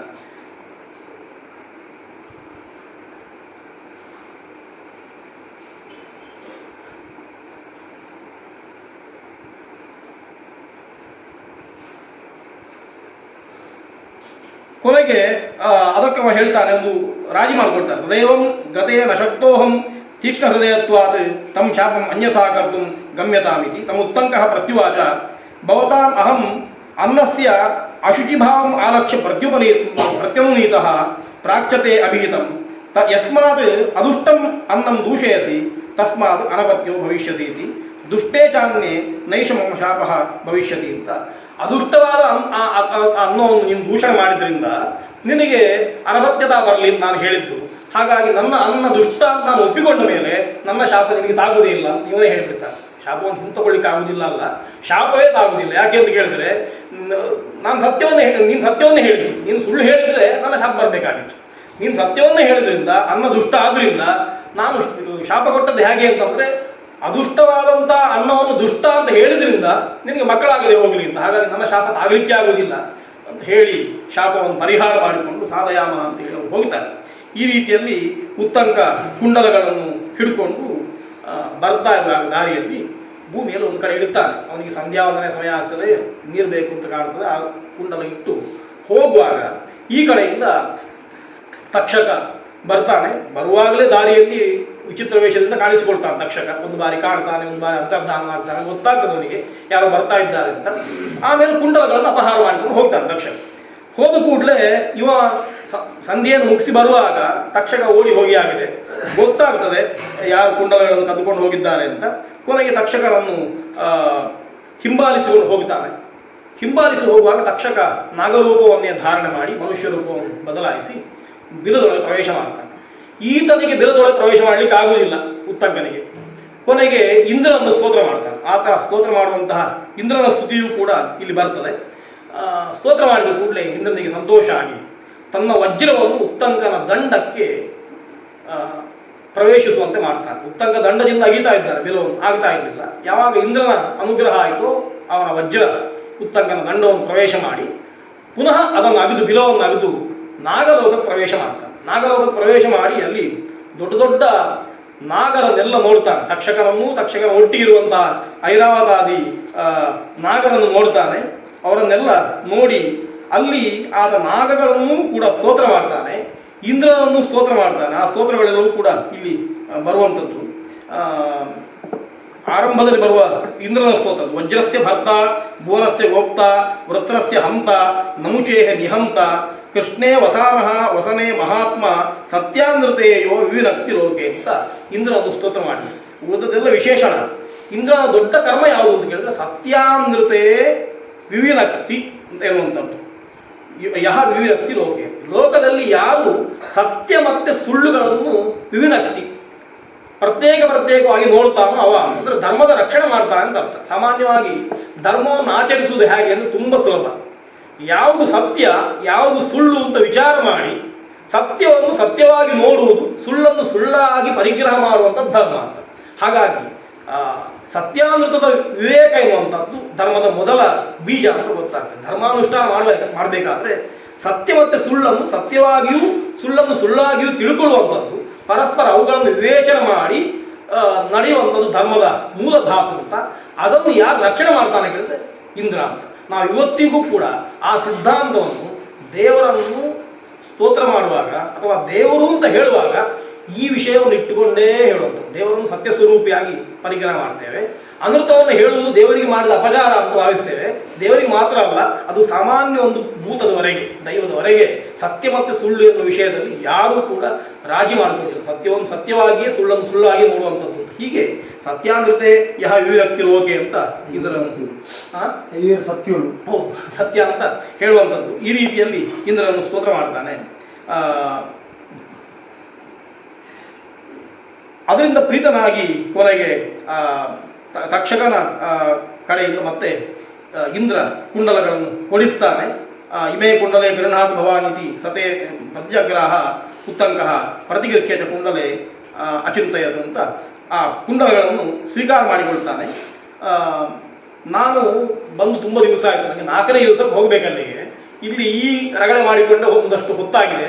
ನಾನು ಏನು ಮಾಡಬೇಕು ಅಂತ ಕೇಳಿದ್ರೆ ಅದಕ್ಕೆ ಈ ಕುಂಡಲ ಸಿಗುವುದು ಹೇಗೆ ಅಂತಂದರೆ ಅಲ್ಲೊಂದು ಕುದುರೆ ಇತ್ತು. ಆ ಕುದುರೆ ಹಿಂದಿಂದ ಹೋಗಿ ಅದರ ಅಪಾನ ದ್ವಾರದಿಂದ ಊದು ಅಂತ ಹೇಳ್ತಾರೆ. ಹಾಗೆ ಊದಿದ ಕೂಡಲೇ ಇಡೀ ಕುದುರೆಯಿಂದ ಅಗ್ನಿಜಿತ್ವೆಗಳು ಬಂದು ಎಲ್ಲ ಹೊಗೆ ಬಂದು ನಾಗಗಳೆಲ್ಲ ಹೆದರಿ ಕೊನೆಗೆ ಆ ಕುಂಡಲಗಳನ್ನು ತಕ್ಷಣ ತಂದುಕೊಟ್ಟಿದ್ದಾನೆ ಅಂತ ಮಹಾಭಾರತ ಕಥೆ ಹೇಳುದು. ಈ ಹಾವುಗಳಿಗೆ ಹೊಗೆ ಹಾಕಿದ ಹಾಗೆ ಅಂತೂ ಈ ಕುದುರೆ ಅಲ್ಲುಂಟು. ಅದಕ್ಕೋಸ್ಕರ ಆಗ ಹೇಳ್ತಾನೆ ಹಾಗೆ ಅಂತ ಅಂದರೆ ಈ ಕುದುರೆಯನ್ನು ಏರಿಕೊಂಡು ಹೋಗು, ಇದು ನನ್ನ ಕೂಡಲೇ ನಿನ್ನ ಗುರುಕುಲಕ್ಕೆ ಕರ್ಕೊಂಡು ಹೋಗುತ್ತದೆ. ಅಲ್ಲಿ ಗುರುಪತ್ನಿಗೆ ಕುಂಡಲಗಳನ್ನು ಕೊಡು ಅಂತ ಹೇಳ್ತಾನೆ. ಹೀಗೆ ಕುಂಡಲಗಳನ್ನು ಸ್ವೀಕಾರ ಮಾಡಿಕೊಂಡು ಮತ್ತೆ ಬಂದು ಗುರುಪತ್ನಿಗೆ ಕುಂಡಲವನ್ನು ಕೊಟ್ಟು ನಮಸ್ಕಾರ ಮಾಡ್ತಾನೆ.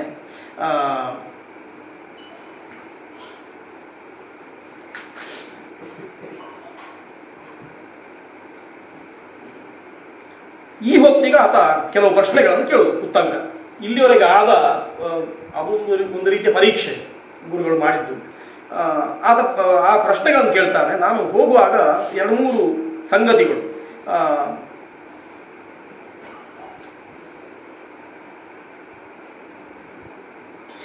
ತಕ್ಷಕನ ಲೋಕದಲ್ಲಿ ಇಬ್ಬರು ಹೆಂಗಸರನ್ನು ನೋಡಿದ್ದೇನೆ. ಅವರು ಒಂದು ಮಗ್ಗದಲ್ಲಿ ಕೂತ್ಕೊಂಡು ಬಿಳಿ ಮತ್ತೆ ಕಪ್ಪು ಬಣ್ಣದ ನೂಲುಗಳಿಂದ ಒಂದು ಬಟ್ಟೆಯನ್ನು ನೇಯ್ತಾ ಇದ್ದಾರೆ. ಅದು ಏನು ಅಂತ ಹೇಳಬೇಕು ಅಂತ ಒಂದು ಪ್ರಶ್ನೆಗೆ ಉತ್ತರ ಕೇಳ್ತಾನೆ. ಆಮೇಲೆ ಒಂದು ಚಕ್ರ ನೋಡಿದ್ದೇನೆ. 12 ಅರಗಳಿಂದ ಕೂಡಿದಂಥ ಒಂದು ಚಕ್ರ ತಿರುಗಿದ ಇದ್ದದ್ದು ನಾನು ನೋಡಿದ್ದೇನೆ. ಅದನ್ನು 6 ಜನ ಕುಮಾರರು, ಇನ್ನು ಪ್ರಾಯಕ್ಕೆ ಬಾರದ ಹುಡುಗರು ತಿರುಗಿಸ್ತಾ ಇದ್ದಾರೆ. ಅದನ್ನು ಏನು ಅಂತ ಹೇಳಬೇಕು ಅಂತ ಅದನ್ನೊಂದು ರೂಪಕವಾಗಿ ಭಾರತ ಹೇಳುವಂಥದ್ದು. ಆಮೇಲೆ ಮತ್ತೆ ನಾನು ದಾರಿಯಲ್ಲಿ ಹೋಗ್ತಾ ಇರುವಾಗ ಒಬ್ಬ ವೃಷಭದ ಮೇಲೆ ಕೂತ್ಕೊಂಡು ಬಂದವ ವೃಷಭದ ಮೂತ್ರ ವರೀಷಗಳನ್ನು ತಿನ್ನು, ಅದರಿಂದಾಗಿ ನಿಮಗೆ ಒಳ್ಳೆಯದಾಗ್ತದೆ ಅಂತ ಹೇಳಿದ್ದಾನೆ. ನಾನು ಹಾಗೆ ಮಾಡಿದ್ದೇನೆ, ನಿನ್ನ ಗುರುವು ಹಾಗೆ ಮಾಡಿದ್ದಾನೆ ಮತ್ತು ಪ್ರತ್ಯೇಕ ಹೇಳಿದ್ದಾನೆ. ಆ ವಿಷಯ ಎಂಥದ್ದು ನನಗೆ ಗೊತ್ತಾಗಲಿಲ್ಲ, ಅದನ್ನು ಹೇಳಬೇಕು ಅಂತ ಹೀಗೆ ಪ್ರಶ್ನೆ ಕೇಳ್ತಾನೆ. ಅದಕ್ಕೆ ಗುರು ಉತ್ತರ ಕೊಡ್ತಾನೆ. ಏತೇ ಸ್ತ್ರೀಯೌ ಧಾತಾ ವಿಧಾತಾ ಚ ಏಚತೆ ಕೃಷ್ಣಾಃ ಸಿತಾಃ ತಂತವಃ ತೇ ರಾತ್ರಿಹನಿ ತದಪಿ ತಚ್ಚಕ್ರಂ 12 ಷಡ್ವೈ ಕುಮಾರಾಃ ಪರಿವರ್ತಯಂತಿ ತೇಪಿ ಷಡ್ಋತವಃ 12 12 ಮಾಸಾಃ ಸಂವತ್ಸರ ಚಕ್ರಂ ಅಂತ ಇದಕ್ಕೆ ಉತ್ತರ ಕೊಡ್ತಾರೆ. ನೀನು ಮೊದಲು ಹೇಳಿದ್ದರು ಮಗ್ಗದಲ್ಲಿ ಕೂತ್ಕೊಂಡು ಇಬ್ಬರು 2 ತಂತುಗಳನ್ನು ಬೆಸೆದು ಒಂದು ಬಟ್ಟೆ ಮಾಡ್ತಾ ಇದ್ದಾರೆ ಅಂತ. ಧಾತಾ ವಿಧಾತ ಅಂತ 2 ರೂಪಗಳು, ಭಗವಂತನ 2 ರೂಪಗಳು. ಅವರಿಬ್ಬರು ಜಗತ್ತನ್ನು ಕಟ್ಟುವುದು, ಲೋಕವನ್ನು ಕಟ್ಟುವುದು ಹೀಗೆ. ಯಾವುದರಿಂದ ಅಂತ ಕೇಳಿದ್ರೆ ರಾತ್ರಿ ಮತ್ತೆ ಹಸು, ಬೆಳಗು ಹಗಲು ರಾತ್ರಿಗಳಿಂದ ಜಗತ್ತನ್ನು ಕಟ್ಟುವುದು ಅಂತ ಅರ್ಥ. ಇಡೀ ಜಗತ್ತು ನಡೆಯುವಂಥದ್ದು ಈ 2 ವಸ್ತುಗಳಿಂದ, ರಾತ್ರಿಯಿಂದ ಮತ್ತು ಹಗಲಿನಿಂದ ಅಂತ ಗೊತ್ತಾಗ್ತದೆ. ಹಗಲು ರಾತ್ರಿಯ ವ್ಯತ್ಯಾಸ ಇಲ್ಲದೇ ಇದ್ದರೆ ಯಾವ ಜಗತ್ತಿನ ಕ್ರಿಯೆಗಳು ಕೂಡ ನಡೆಯುವುದಿಲ್ಲ ಅಂತ ಗೊತ್ತಾಗ್ತದೆ. ನಮಗೆ ಎಷ್ಟೋ ಬಾರಿ ರಾತ್ರಿ ಯಾಕೆ ಬೇಕು, ಹಗಲೇ ಸಾಕಲ್ವ ಅಂತ ಕಾಣ್ತದೆ. ಅಥವಾ ರಾತ್ರಿಯೇ ಇರಲಿ ಹಗಲು ಯಾಕೆ ಬೇಕು ಅಂತ ಕೆಲವು ಬಾರಿ ಕಾಣ್ಬೋದು. ಚಳಿಗಾಲದಲ್ಲಿ ರಾತ್ರಿ ದುಡಿದಿರ್ಬೋದು ಅಂತ ಕಾಣ್ಬೋದು. ಇದು ಎರಡೂ ಬೇಕು ಅಂತ. ಯಾಕೆ ಬೇಕು ಅಂತ ಕೇಳಿದ್ರೆ ಈ ಮನೋವಿಜ್ಞಾನಿಗಳು ಹೇಳ್ತಾರೆ, ರಾತ್ರಿ ಯಾಕೆ ಬೇಕು ಅಂತ ಕೇಳಿದ್ರೆ ಮನಸ್ಸಿಗೆ ವಿರಾಮ ಕೊಡಲಿಕ್ಕೆ ರಾತ್ರಿ ಬೇಕು ಅಂತ. ಬೇರೆ ಯಾವುದರಿಂದಲೂ ಮನಸ್ಸಿಗೆ ವಿರಾಮ ಸಿಗುವುದಿಲ್ಲ. ನೀವು ಕೋಣೆಯಲ್ಲಿ ಹೋಗಿ ಲೈಟ್ ಆಫ್ ಮಾಡಿಕೊಂಡ್ರು, ಕತ್ತಲೆ ಮಾಡಿಕೊಂಡು ಕೃತಕವಾದಂತಹ ಕತ್ತಲನ್ನು ನಾವು ಮಾಡಿಕೊಂಡ್ರು ಕೂಡ ಮನಸ್ಸಿಗೆ ವಿರಾಮ ಸಿಗುವುದಿಲ್ಲ. ಮನಸ್ಸಿನ ಕ್ರಮ ಹೇಗಿರ್ತದೆ ಮೆದುಳಿನದ್ದು ಅಂತ ಕೇಳಿದರೆ ಅದು ಇಡೀ ದಿವಸ ಕ್ರಿಯಾಶೀಲವಾಗಿರ್ತದೆ. ನಾವು ಎಣಿಸ್ಕೊಳ್ತೇವೆ ಮಲ್ಕೊಂಡ್ರೆ ಮೆದುಳು ಮಲಗಿರ್ತದೆ ಅಂತ. ಮಲ್ಕೊಂಡ್ರೂ ಮೆದುಳು ಮಲಗಿರುವುದಿಲ್ಲ. ಯಾಕೆ ಅಂತಂದರೆ ದೀರ್ಘ ನಿದ್ದೆಯನ್ನು ಸುಷುಪ್ತಿಯಲ್ಲಿ ಮಾತ್ರ ಮೆದುಳು ಕ್ರಿಯಾಶೀಲ ಆಗದೇ ಇರುವಂಥದ್ದು, ಅಂದರೆ ನಮಗೆ ಕ್ರಿಯೆಯನ್ನು ಕಾಣಿಸದೇ ಇರುವಂಥದ್ದು. ಆದರೆ ಅಲ್ಲಿಯೂ ರಕ್ತ ಸಂಚಾರ ಆಗ್ತಾ ಇರ್ತದೆ, ಮೆದುಳಿನ ಕ್ರಿಯೆ ನಡೀತಾ ಇರ್ತದೆ. ಹೃದಯ ಮತ್ತು ಎಲ್ಲ ದೇಹದ ಎಲ್ಲ ಅಂಗಾಂಗಗಳು ಕೂಡ ಕೆಲಸ ಮಾಡ್ತಾ ಇರ್ತವೆ. ನಾವು ಮಲಗಿದ್ರೂ ಕೂಡ ಮೆದುಳು ಕೂಡ ಆ ಹೊತ್ತಿನಲ್ಲೂ ಕ್ರಿಯಾಶೀಲವಾಗಿ ಇರ್ತದೆ. ನಾವು ನಿದ್ದೆ ಮಾಡುವಾಗ ಕ್ರಿಯಾಶೀಲವಾಗಿ ಇರ್ತದೆ.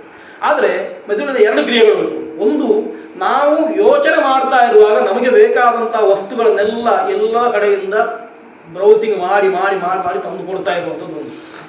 ಇನ್ನೊಂದು, ಈ ಎಲ್ಲ ವಸ್ತುಗಳು ರಾಶಿ ಬೀಳ್ತದಲ್ಲ, ಇದನ್ನೆಲ್ಲ ಗುಡಿಸಿ ಹಾಕೋದು ಮತ್ತೊಂದು. ಇದನ್ನು ಯಾವಾಗ ಗುಡಿಸ್ತದೆ ಅಂತ ಕೇಳಿದರೆ ರಾತ್ರಿಯಲ್ಲಿ ನಾವು ಮಲ್ಕೊಂಡಾಗ ಎಲ್ಲ ವಸ್ತುಗಳನ್ನು ಡಿಲೀಟ್ ಮಾಡ್ತಾ ಇರ್ತದೆ ಅಂತ ಮನಸ್ಸು.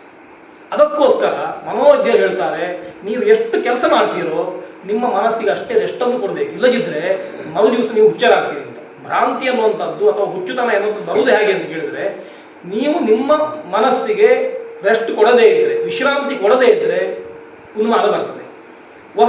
ಉನ್ಮಾದ ಅಂತಂದರೆ ಯುಕ್ತಾಯುಕ್ತ ವಿವೇಕ ಶೂನ್ಯತೆ. ವಸ್ತುವನ್ನು ನೋಡುವಾಗ ಆ ವಸ್ತು ಮತ್ತೊಂದಾಗಿ ಕಾಣುವಂಥದ್ದು. ಹಾಗಾಗಿ ಇದು ಕಾಣಬೇಕಾದರೆ ಇಂದ್ರಿಯಗಳು, ಮನಸ್ಸು ಅದು ವಿಶ್ರಾಂತಿಯನ್ನು ಪಡೆಯಲೇಬೇಕು ಅಂತ.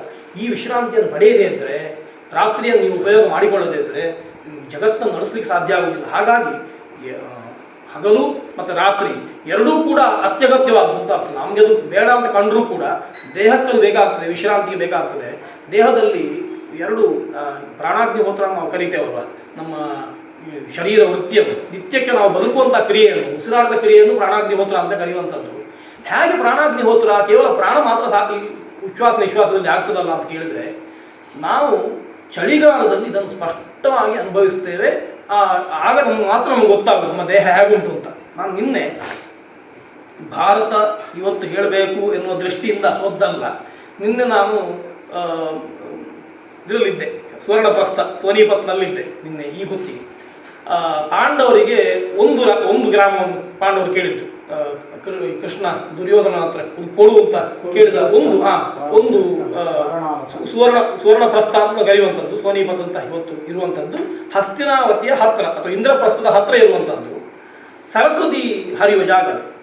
ಆ ಜಾಗದಲ್ಲಿ ಸರಸ್ವತಿ ಹೋಗಿದೆ ಅಂತ ಹೇಳಿ ಅಲ್ಲಿ ಎಲ್ಲ ವೇದಜ್ಞರು ವೈದಿಕರು ಎಲ್ಲ ಅದಿದ್ದು ಸಾಧನೆ ಮಾಡಿದಂಥ ಭೂಮಿ ಅದು. ಆ ಭೂಮಿಯಲ್ಲಿ ವಿಪರೀತ ಚಳಿ. ಅಲ್ಲಿ ಅಗ್ನಿಹೋತ್ರ ಮಾಡಲಿಕ್ಕೆ ಸಾಧ್ಯವೇ ಇಲ್ಲ. ಯಾಕೆಂತಂದರೆ ಅಗ್ನಿ ಉಳಿಯುವುದಿಲ್ಲ, ಉಳಿಸ್ಲಿಕ್ಕೆ ಆಗುದಿಲ್ಲ, ಏನು ಮಾಡಿದ್ರೆ ಉಳಿಸ್ಲಿಕ್ಕೆ ಆಗುದಿಲ್ಲ. ತುಂಬ ಕಷ್ಟಪಡ್ತಾರೆ. ತುಂಬ ಅಂತಂದರೆ 10 ನಿಮಿಷದಲ್ಲಿ ಅಗ್ನಿ ಯಾರಿಗೆ ಹೋಗ್ತದೆ. ನೀವು ಎಂಥ ಕಟ್ಟಿಗೆ ಹಾಕಿ ಏನು ಹಾಕಿದ್ರು ಕೂಡ 10 ನಿಮಿಷದಲ್ಲಿ ಯಾರಿಗೆ ಹೋಗ್ತದೆ. ಆ ಅಗ್ನಿಯನ್ನು ಉಳಿಸಬೇಕು ಅಂತಂದರೆ ಅದು 5 ಅಗ್ನಿ ಇಟ್ಕೊಂಡಿದ್ದಾರೆ, 3 ಅಲ್ಲ 5. ಅದರಲ್ಲಿ 5 ಅಗ್ನಿ ಹೋಮ ಮಾಡಬೇಕು, ಉಳಿಸ್ಕೊಳ್ಬೇಕು. ತುಂಬ ಕಷ್ಟಪಟ್ಟು ಅಗ್ನಿಹೋತ್ರ ಮಾಡ್ತಾರೆ. ಅವರು ಹೇಗೆ ಅಗ್ನಿ ಉಳಿತದೆ ಅಂತ ಕೇಳಿದ್ರೆ, ಅವ್ರು ನಮ್ಗೆ ಮೊದಲು ಕಷ್ಟ ಆಗ್ತಾ ಇತ್ತು, ಆಮೇಲೆ ಮತ್ತೆ ದೊಡ್ಡ ವಿಷಯ ಅಲ್ಲ ಅಂತ ಕಂಡಿತ್ತು. ಯಾಕೆ ಅಂತ ಕೇಳಿದ್ರೆ, ನೀವು ಅದರ ಹತ್ರ ಹೇಳಿದರೆ ಉಳಿ ಅಂತ ಹೇಳಿದರೆ ಅದೇ ತಮ್ಮನ್ನು ಉಳಿಸ್ಕೊಳ್ತದೆ. ಹೇಗೆ ಅಂತಂದರೆ, ನಿಮ್ಮ ದೇಹ ಈ ಕೊರೆಯುವ ಚಳಿಯನ್ನು, ನಿನ್ನೆ ಸಾಮಾನ್ಯ ಮೈನಸ್ ಆಗ್ತದೆ ಚಳಿ, ಸಾಮಾನ್ಯ 3 ಡಿಗ್ರಿ 4 ಡಿಗ್ರಿ ಇದರೊಳಗೆ ಬರ್ತದೆ. ಹಾಗೆ ಬಂದರೂ ಕೂಡ ದೇಹದ ಒಳಗೆ ಬಿಸಿಯನ್ನು ದೇಹ ಕಾಪಾಡಿಕೊಂಡು ನೀವು ಮೂತ್ರ ಮಾಡುವಾಗ ಗೊತ್ತಾಗ್ತದೆ ಮೂತ್ರ ಎಷ್ಟು ಬಿಸಿ ಇರ್ತದೆ ಅಂತ. ಚಳಿಗಾಲದಲ್ಲೂ ಕೂಡ ಅಂದರೆ ಅದು ಆ ಬಿಸಿಯನ್ನು ಕಾದುಕೊಂಡು ಮೂತ್ರ ಕುಜಿತಾ ಇರ್ತದೆ ಅಂತ. ಅಷ್ಟು ಬಿಸಿಯನ್ನು ದೇಹ ಹಿಡ್ಕೊಳ್ತದೆ, ಹೊರಗಿಂದ ಅಷ್ಟು ಚಳಿ. ಅವ್ರು ಅದೇ ಉದಾಹರಣೆ ಹೇಳಿದ್ದು. ನಿಮಗೆ ನಿಮ್ಮ ದೇಹ ಏನು ಅಂತ ಗೊತ್ತಾಗಬೇಕಾದ್ರೆ ನೀವು ಬಾತ್ರೂಮಿಗೆ ಹೋದರೆ ಗೊತ್ತಾಗ್ತದೆ. ಯಾಕೆಂತಂದ್ರೆ ಇಡೀ ಕಡೆಯಲ್ಲಿ ಕೈಕಾಲು ಕೊಕ್ಕೆ ಕಟ್ಟುತ್ತದೆ. ಕುಡಿಯುವ ನೀರನ್ನು, ಬಿಸಿಲಿನ ನೀರನ್ನು ಹೀಗೆ ಇಟ್ಟರೆ ಒಂದು ನಿಮಿಷದಲ್ಲಿ ಬಿಸಿನೀರು ತಣ್ಣೀರಾಗಿ ಹೋಗ್ತದೆ. ಅಂಥ ಸಂದರ್ಭದಲ್ಲೂ ಕೂಡ ಒಳಗಿರುವ ಅಗ್ನಿ ನಮ್ಮನ್ನು ರಕ್ಷಣೆ ಮಾಡ್ತದೆ ಅಂತಂದರೆ, ಈ ಅಗ್ನಿ ನಮಗೆ ರಕ್ಷಣೆ ಮಾಡಲಿಕ್ಕೆ ಏನು ಕಷ್ಟ ಅಂತ. ಈ ರೀತಿ ಪ್ರಾಣಾಗ್ನಿ ಎರಡೂ ಕೂಡ, ವಾಯು ಮತ್ತು ಅಗ್ನಿ ಎರಡೂ ಕೂಡ ದೇಹವನ್ನು ಧಾರಣ ಮಾಡುವಂಥದ್ದು. ಅದು ಎಷ್ಟು ಕಷ್ಟ, ಅದು ಹೇಗೆ ನಮ್ಮನ್ನು ನಡೆಸ್ತದೆ ಅನ್ನುವಂಥದ್ದು ಗೊತ್ತಾಗುವಂಥದ್ದು. ಅದನ್ನು ಹೇಳ್ತಾ ಜಗತ್ತೆನ್ನುವಂಥದ್ದು ರಾತ್ರಿ ಹಗಲು, ಆಮೇಲೆ ವಾಯು ಅಗ್ನಿ ಇವುಗಳ ಸಂಪರ್ಕದಿಂದ ನಡೆಯುವಂಥದ್ದು ಅಂತ. ಈ ರೀತಿ ಜಗತ್ತು ನಡೀತದೆ. ಈ ಜಗತ್ತು ನಡೀಲಿಕ್ಕೆ ಕಾರಣ ಷಟ್ಕುಮಾರ, 6 ಜನ ಕುಮಾರಕರು. ಅವರು 12 ಅರಗಳನ್ನು ಸುತ್ತಾ ಇದ್ದಾರೆ. ಒಂದು ಚಕ್ರ 12 ಅರ ಎನ್ನುವಂಥದ್ದು 12 ಮಾಸಗಳನ್ನು ಪ್ರತಿನಿಧಿಸುವಂತಹ ವರ್ಷ. ಅದು ಸಂವತ್ಸರದ ರೂಪಕ. ಅದನ್ನು 6 ಕುಮಾರರು ಅಂತಂದರೆ 6 ಋತುಗಳು ಅಂತ. 6 ಋತುಗಳು ಕಾಲಕಾಲಕ್ಕೆ ಬಂದದ್ರಿಂದಲೇ ಜಗತ್ತು ನಡೆಯುವಂಥದ್ದು. ಎಲ್ಲಿಯಾದರೂ ಒಂದು ಋತು ವ್ಯತ್ಯಾಸ ಆದರೆ, ಗ್ರೀಷ್ಮ ವರ್ಷ ಇತ್ಯಾದಿಗಳು ವ್ಯತ್ಯಾಸ ಆದರೆ, ಚಳಿ ಬರದೇ ಇದ್ದರೆ ಜಗತ್ತು ಮುಂದೆ ನಡೀಲಿಕ್ಕೆ ಸಾಧ್ಯ ಇಲ್ಲ. ನಾವು ನಿಜವಾಗಿ ಈ ಋತುಗಳ ಬಗ್ಗೆ ನಮಗೆ ಅಜ್ಞಾನ ಉಂಟು. ಯಾಕೆ ಅಂತಂದ್ರೆ ನಾವು ಒಂದು ಕಡೆಯಿಂದ ಮತ್ತೊಂದು ಕಡೆ ಪ್ರಯಾಣ ಮಾಡ್ತಾ ಇರ್ತೇವೆ. ಚಳಿ ಬರ್ತದೆ ಅಂತ ಅಂದ್ಕೂಡಲೇ ಬೇಸಿಗೆಯಲ್ಲಿ ಸೆಕೆ ಆಗ್ತದೆ ಅಂತ ಅಂದ್ಕೂಡಲೇ ಆ ಬೇಸಿಗೆಯನ್ನು ಬಿಟ್ಟು ಚಳಿಯಲ್ಲಿ ಬರ್ತದೆ ಅಲ್ಲಿ ಹೋಗಿ ವಾಸ ಮಾಡ್ತೇವೆ. ನಮ್ಮ ವ್ಯವಸ್ಥೆ ನಮಗೆ ಅನುಕೂಲ ಆಗಲಿ ಅಂತ. ಆದರೆ ಯಾವುದೇ ಮರಬಳ್ಳಿಗಳು, ಪ್ರಾಣಿ ಪಕ್ಷಿಗಳು ಒಂದು ಋತುವಿಗೆ ಅದಕ್ಕೆ ಹೊಂದಿಕೊಂಡ್ರೆ ಅದನ್ನು ಪೂರ್ತಿ ಅಲ್ಲೇ ಅನುಭವಿಸ್ತದೆ. ಕೆಲವು ಪಕ್ಷಿಗಳು ಆಗುವುದಿಲ್ಲ ಅಂತ ಸಂತಾನೋತ್ಪತ್ತಿಗೆ ಮತ್ತೊಂದು ಕಡೆ ಹೋಗ್ಬೋದೇ ಬಿಟ್ಟರೆ, ಯಾವ ಮರಗಳು ಯಾವ ಪ್ರಾಣಿಗಳು ಕೂಡ ಋತುವನ್ನು ಪೂರ್ಣವಾಗಿ ಅವಲಂಬಿಸ್ತವೆ. ನಮಗೆ ಚಳಿ ಆಯಿತು ಅಂದರೆ ಆ ಹೊತ್ತಿಗೆ ಆ ಜಾಗವನ್ನು ಬಿಟ್ಟು ಮತ್ತೊಂದು ಕಡೆ ಹೋಗ್ತೇವೆ. ಸೆಕೆ ಆಯಿತು ಅಂತಂದರೆ ಆ ಜಾಗವನ್ನು ಬಿಟ್ಟು ಮತ್ತೊಂದು ಕಡೆ ಬರ್ತೇವೆ. ಇವುಗಳು ಹಾಗೆ ಮಾಡುವುದಿಲ್ಲ. ಯಾಕೆ ಅಂತ ಕೇಳಿದರೆ, ಅವುಗಳ ದೇಹಕ್ಕೆ ಈ ಇಷ್ಟೂ ಋತುಗಳ ತಾಪ ಅಥವಾ ತಾಪ ಶೂನ್ಯತೆ, ಶೀತ ಉಷ್ಣ ಇವುಗಳ ಸಂಪರ್ಕ ಬೇಕು. ಹಾಗೆ ಬಂದರೆ ಮಾತ್ರ ಫಲವನ್ನು ಕೊಡಲಿಕ್ಕೆ ಸಾಧ್ಯ ಆಗುವುದು. ಮನುಷ್ಯನು ಫಲವಂತನಾಗಬೇಕಾದ್ರೆ, ಪ್ರಾಣಿ ಪಕ್ಷಿಗಳು ಫಲವತ್ತಾಗಬೇಕಾದ್ರೆ 6 ಋತುಗಳನ್ನು ಸಮಾನವಾಗಿ ಸ್ವೀಕರಿಸಬೇಕು. ಅದರಲ್ಲಿ ಒಂದು ಹೆಚ್ಚು ಕಮ್ಮಿ ಆದರೂ ಕೂಡ ಫಲವಂತಿಗೆ ಅನ್ನುವಂಥದ್ದು ಬರುವುದಿಲ್ಲ ಅಂತ ಶಾಸ್ತ್ರವು ಅದನ್ನು ಹೇಳುವಂಥದ್ದು. ಆ ದೃಷ್ಟಿಯಿಂದ ಋತುಗಳನ್ನು ಮನುಷ್ಯ ಅನುಭವಿಸುವುದನ್ನು ಕಲಿಯಬೇಕು ಅಂತ. ಆಯಾ ಹೊತ್ತಿಗೆ ಸಿಗುವಂತಹ ಆಯಾ ವಾತಾವರಣವನ್ನು ನಾವು ಅನುಭವಿಸಬೇಕಷ್ಟೇ ಹೊರತು ಅವುಗಳಿಗೆ ಪ್ರತಿಷೇಧ ಮಾಡಿಕೊಂಡು ಚಳಿ ಆಯಿತು ಅಂತ AC ಹಾಕಿ ಕೂತ್ಕೊಂಡ್ರೆ ರೋಗಗಳು ಬರ್ತದೆ ಅಂತ ನನಗೆ ನಿನ್ನೆ ಅವರು ಹೇಳಿದ ಅನೇಕ ವಿಚಾರಗಳು, ಅಗ್ನಿಹೋತ್ರಗಳು ಹೇಳಿದ ಅನೇಕ ವಿಚಾರಗಳು. ಜಗತ್ತನ್ನು ಪ್ರೀತಿಸುವುದನ್ನು ಕಲಿಬೇಕು ಅಂತಂದರೆ ಜಗತ್ತು ನಮಗೆ ಏನು ಕೊಡ್ತದೆ ಕಾಲಕಾಲಕ್ಕೆ ಅವುಗಳನ್ನು ಮುಕ್ತವಾದ ಬಾಗಿಲಿಂದ ಸ್ವಾಗತಿಸಬೇಕು ಅಂತ. ಅದನ್ನು ನೀವು ಸ್ವಾಗತಿಸದೇ ಇದ್ದರೆ, ಕಷ್ಟ ಬಂದರೆ ಕಷ್ಟ ಅನುಭವಿಸಬೇಕು. ಅದನ್ನು ನೀವು ಕಷ್ಟ ಬಾರದ ಹಾಗೆ ಯಾರನ್ನು ಆಶ್ರಯಿಸಿದರೆ ನಾಳೆ ನೀವು ಯಾರೂ ಇಲ್ಲದಾಗ ಬಂದ ಕಷ್ಟಕ್ಕೆ ಏನು ಮಾಡ್ತೀರಿ ಅಂತ ಗೊತ್ತೇ ಆಗಲಿಲ್ಲ. ಆ ದೃಷ್ಟಿಯಿಂದ ಜಗತ್ತನ್ನು ನೋಡಬೇಕು ಅಂತ ಈ ರೀತಿಯಲ್ಲಿ ಆ ರೂಪಕಕ್ಕೆ ಅರ್ಥವನ್ನು ಮಹಾಭಾರತ ಹೇಳ್ತದೆ. ಇನ್ನು ಮುಂದಿನ ಯಃ ಪುರುಷ ಸ ಪರ್ಜನ್ಯ ಯಃ ಅಶ್ವ ಸಹ ಅಗ್ನಿ ಋಷಭಸ್ತ್ವಯ ಪತಿ ಗಚ್ಚದ ದೃಷ್ಟ ಸ ಐರಾವತೋ ನಾಗರಾಟ್ ಅಂತ ಹೇಳಿ ಒಂದು ವೃಷಭದ ಮೂತ್ರ ಭವಿಷ್ಯಗಳನ್ನು ಸ್ವೀಕಾರ ಮಾಡಿದ್ಯಲ್ವ, ಅದರ ಮೇಲಿದ್ದು ಪರ್ಜನ್ಯ ಎನ್ನುವಂಥ ದೇವತೆ ಅಂತ ಹೇಳಿ ಆ ವೃಷಭ ಎನ್ನುವಂಥದ್ದು ನಿನಗೆ ಯಾವ ಕುಂಡಲಗಳನ್ನು ಪ್ರತಿಯಾಗಿ ಮತ್ತೆ ತಂದುಕೊಟ್ಟಿದ್ದಾನೋ ಐರಾವತ ಎನ್ನುವಂಥ ನಾಗರಾಟ್ ಅವ ಅಂತ ಹೇಳಿ ಯಶ್ಚ ಏವಂ ಅಧಿರೂಢ ಪುರುಷ ಸಚ ಇಂದ್ರ, ಯಾರು ವೃಷಭದ ಮೇಲೆ ಕೂತ್ಕೊಂಡಿದ್ನೋ ಆ ಪುರುಷ ಇಂದ್ರವ, ಹಾಗಾಗಿ ಅವನನ್ನು ಸ್ತೋತ್ರ ಮಾಡಿದ್ರಿಂದ ಇಂದ್ರನೇ ನಿನಗೆ ಬಂದು ಮತ್ತೆ ಅನುಗ್ರಹ ಮಾಡಿದ ಅಂತ ಆ ವಿಷಯವನ್ನೆಲ್ಲ ಹೇಳಿ ಯಾವ ವೃಷಭದ ಮೂತ್ರ ಬರೀಷಗಳನ್ನು ನೀನು ಸ್ವೀಕಾರ ಮಾಡಿದ್ದೀಯೋ ಅದು ಸಾಕ್ಷಾತ್ ಅಮೃತ ಅಂತ ಮಹಾಭಾರತ ಹೇಳ್ತದೆ. ಅದನ್ನು ನಿನಗದು ಗೊತ್ತಾಗಲಿಲ್ಲ, ನೀನು ಎಲ್ಲಿಯಾದರೂ ಉಪೇಕ್ಷೆ ಮಾಡಿ ಅದನ್ನು ಕುಡಿಯದೆ ತಿನ್ನದೆ ಹೋಗ್ತಿದ್ರೆ ನೀನು ನಾಗಲೋಕಕ್ಕೆ ಹೋಗಿ ಬರ್ತಿರ್ಲಿಲ್ಲ. ಅಲ್ಲಿಗೆ ಹೋಗಿ ಬದುಕಬೇಕು ಅಂತಂದ್ರೆ ನಿನಗೆ ಇಂದ್ರನೇ ಬಂದು ಸಹಾಯ ಮಾಡಿ ಅಮೃತವನ್ನು ಕೊಟ್ಟಿದ್ದಾನೆ ಅಂತ ಈ ವಿಷಯವನ್ನೆಲ್ಲ ಅವ ಗುರು ಉತ್ತಂಗನಿಗೆ ಹೇಳ್ತಾನೆ. ಆ ಸ್ತೋತ್ರದಿಂದ ಇಂದ್ರ ಸುಪ್ರೀತನಾಗಿದ್ದಾನೆ ಅಂತ ಹೇಳಿ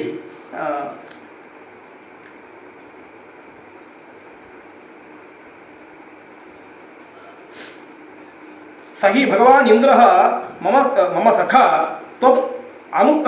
ತದನುಕ್ರೋಶಾತ್ ಇದಂ ಅನುಗ್ರಹಂ ಕೃತವಾನ್ ಅಂತ ಹೇಳಿ, ಇಂದ್ರ ನನ್ನ ಪ್ರಾರ್ಥನೆಯಿಂದ ನನಗೆ ಅತ್ಯಂತ ಪ್ರೀತನಾದವ, ಅವ ನಿನ್ನನ್ನು ಶಿಕ್ಷಣ ಮಾಡಬೇಕೆನ್ನುವ ದೃಷ್ಟಿಯಿಂದ ನಿನಗೆ ಇಂತಹ ಕೆಲಸಗಳನ್ನು ಮಾಡಿದ್ದು ಅಂತ ಹೇಳಿ ಒಬ್ಬ ಗುರು ಶಿಷ್ಯನಿಗೆ ಶಿಷ್ಯನ ಅನುಗ್ರಹವನ್ನು ಹೇಗೆ ಮಾಡಬೇಕು ಅಂತ ತಿಳಿಸ್ತದೆ ಭಾರತ. ಈ ರೀತಿಯಲ್ಲಿ ಉತ್ತಂಗನ ಕಥೆಯನ್ನು ಹೇಳಿ ಮತ್ತೆ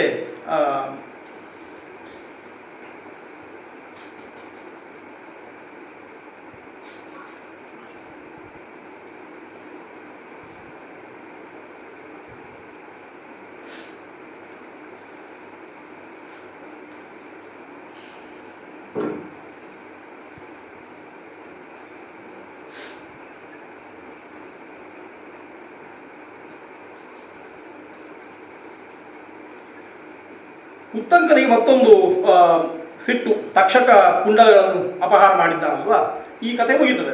ತಕ್ಷಕನ ಮೇಲೆ ಉತ್ತಂಕನಿಗೆ ಸಿಟ್ಟು ಯಾಕೆ ಅಂತ, ತಕ್ಷಕ ಈ ಕುಂಡಲಗಳನ್ನು ಅಪಹಾರ ಮಾಡಿದ್ರಿಂದ ತಕ್ಷಕನಿಗೆ ಏನು ಮಾಡಿದಾಗಲಿಲ್ಲ, ಅವನಿಗೆ ಪ್ರತಿವಿಧಿ ಮಾಡಬೇಕು, ಅವನಿಗೆ ಶಾಸ್ತಿ ಮಾಡಬೇಕು ಅಂತ ಹೇಳಿ ಇದೇ ಉತ್ತಂಕ ಜನಮೇಜಯನ್ನು ಆಶ್ರಯಿಸಿ ಮುಂದೆ ಅವನಿಗೆ ಉಪದೇಶ ಮಾಡ್ತಾನೆ. ಈ ತಕ್ಷಕ ನಿನ್ನ ಅಪ್ಪನನ್ನು ಪರೀಕ್ಷಿತನನ್ನು ಕಚ್ಚಿ ಸಾಯಿಸಿದ್ದಾನೆ, ಹಾಗಾಗಿ ತಕ್ಷಕವನ್ನು ಉಳಿಸಬಾರದು, ಅದಕ್ಕೋಸ್ಕರ ಸರ್ಪಸತ್ರವನ್ನು ಮಾಡಬೇಕು ಅಂತ ಹೇಳಿ ಉತ್ತಂಕ ಅವನಿಗೆ ಉಪದೇಶ ಮಾಡ್ತಾನೆ. ಜನಮೇಜನ ಕೈಯಿಂದ ಮತ್ತೆ ಮುಂದೆ ಸರ್ಪಸತ್ರವನ್ನು ಮಾಡಿಸ್ತಾನೆ. ಹಾಗಾಗಿ ಸರ್ಪಸತ್ರವನ್ನು ಮಾಡಬೇಕು ಎನ್ನುವಂತಹ ಕಾರಣಕ್ಕೆ ಒಂದಷ್ಟು ಬೇರೆ ಕಾರಣಗಳು ಸೇರಿಕೊಳ್ತವೆ ಅಂತ ಭಾರತ ಆ ಕಥೆಯನ್ನು ಈ ಅಧ್ಯಾಯದ ಮೂಲಕ ಹೇಳಿ, ತಕ್ಷಕ ಮಾಡಿದಂಥ ಇಂಥ ಕೆಲಸದಿಂದಾಗಿ ತಕ್ಷಕ ಮತ್ತೆ ಪುನಃ ಪರೀಕ್ಷಿತನಿಗೆ ಕಚ್ಚುವುದು ಎನ್ನುವಂತಹ ವ್ಯವಸ್ಥೆಯಿಂದ ತಕ್ಷಕನ ನಾಶಕ್ಕೋಸ್ಕರ ಜನಮೇಜಯ ಪ್ರಯತ್ನ ಪಡ್ತಾನೆ ಅಂತ ಅದಕ್ಕೆ ಪೂರ್ವ ಪೀಠಿಕೆಯನ್ನು ಭಾರತ ಈ ಅಧ್ಯಾಯದ ಮೂಲಕ ಅದು ಹೇಳ್ತದೆ. ಮುಂದೆ ಮತ್ತೆ ಕಥೆಯ ಪ್ರವೇಶ ಎನ್ನುವಂಥದ್ದು ಹೇಗೆ ನೈಮಿಷಾರಣ್ಯದಲ್ಲಿ ಲೋಮಹರ್ಷಣ ಸೂತರು ಯಾವ ರೀತಿ ಶೌನಕಾದಿಗಳಿಗೆ ಈ ಕಥೆಯನ್ನು ಹೇಳಿದರು ಎನ್ನುವಂಥದ್ದನ್ನು 4ನೇ ಅಧ್ಯಾಯ ಹೇಳುವಂಥದ್ದು, ಕಥೆಯ ಪ್ರವೇಶವನ್ನು ಮಾಡುವಂಥದ್ದು ಅದನ್ನು ಮುಂದಿನ ಅಧ್ಯಾಯ ಹೇಳ್ತದೆ. ಹೀಗೆ ಭಾರತ ಎನ್ನುವಂಥದ್ದು ಅದರ ಆರಂಭದ ಇಷ್ಟು ಅಂಶಗಳಲ್ಲಿ ನಮಗೆ ಪ್ರಧಾನವಾಗಿ ಹೇಳುವಂಥದ್ದು ಶುಶ್ರೂಷ ಎನ್ನುವಂಥದ್ದು ಹೇಗಿರಬೇಕು ಅಂತ, ಗುರುವಿಗೆ ಶಿಷ್ಯ ಹೇಗೆ ಶುಶ್ರೂಷ ಮಾಡಬೇಕು, ಗುರುವಚನ ಹೇಗೆ ಅದು ಅನನ್ಯವಾದದ್ದು ಎನ್ನುವಂಥ ವಿಚಾರಗಳನ್ನು ತಿಳಿಸ್ತದೆ. ಅದನ್ನು ನಾವು ಕೇಳಿದ್ದೇವೆ. ಭಗವಂತ ಭಾರತದಿಂದ ಪೂರ್ಣವಾಗಿ ಗೇಯನಾದಂತಹ ಭಗವಂತ ಕೃಷ್ಣ ತೃಪ್ತನಾಗಲಿ. ಕೌರವ ಪಾಂಡವರ ಕಥೆಯನ್ನು ಇಟ್ಟುಕೊಂಡು ಒಂದಷ್ಟು ಧರ್ಮ ಸೂಕ್ಷ್ಮಗಳನ್ನು ಭಾರತ ನಮಗೆ ಹೇಳಿದೆ, ಅದನ್ನು ಅನುಷ್ಠಾನ ಮಾಡುವ ಅಂತ ಹೇಳ್ತಾ ಶ್ರೀಕೃಷ್ಣ ಅರ್ಪಣೆ.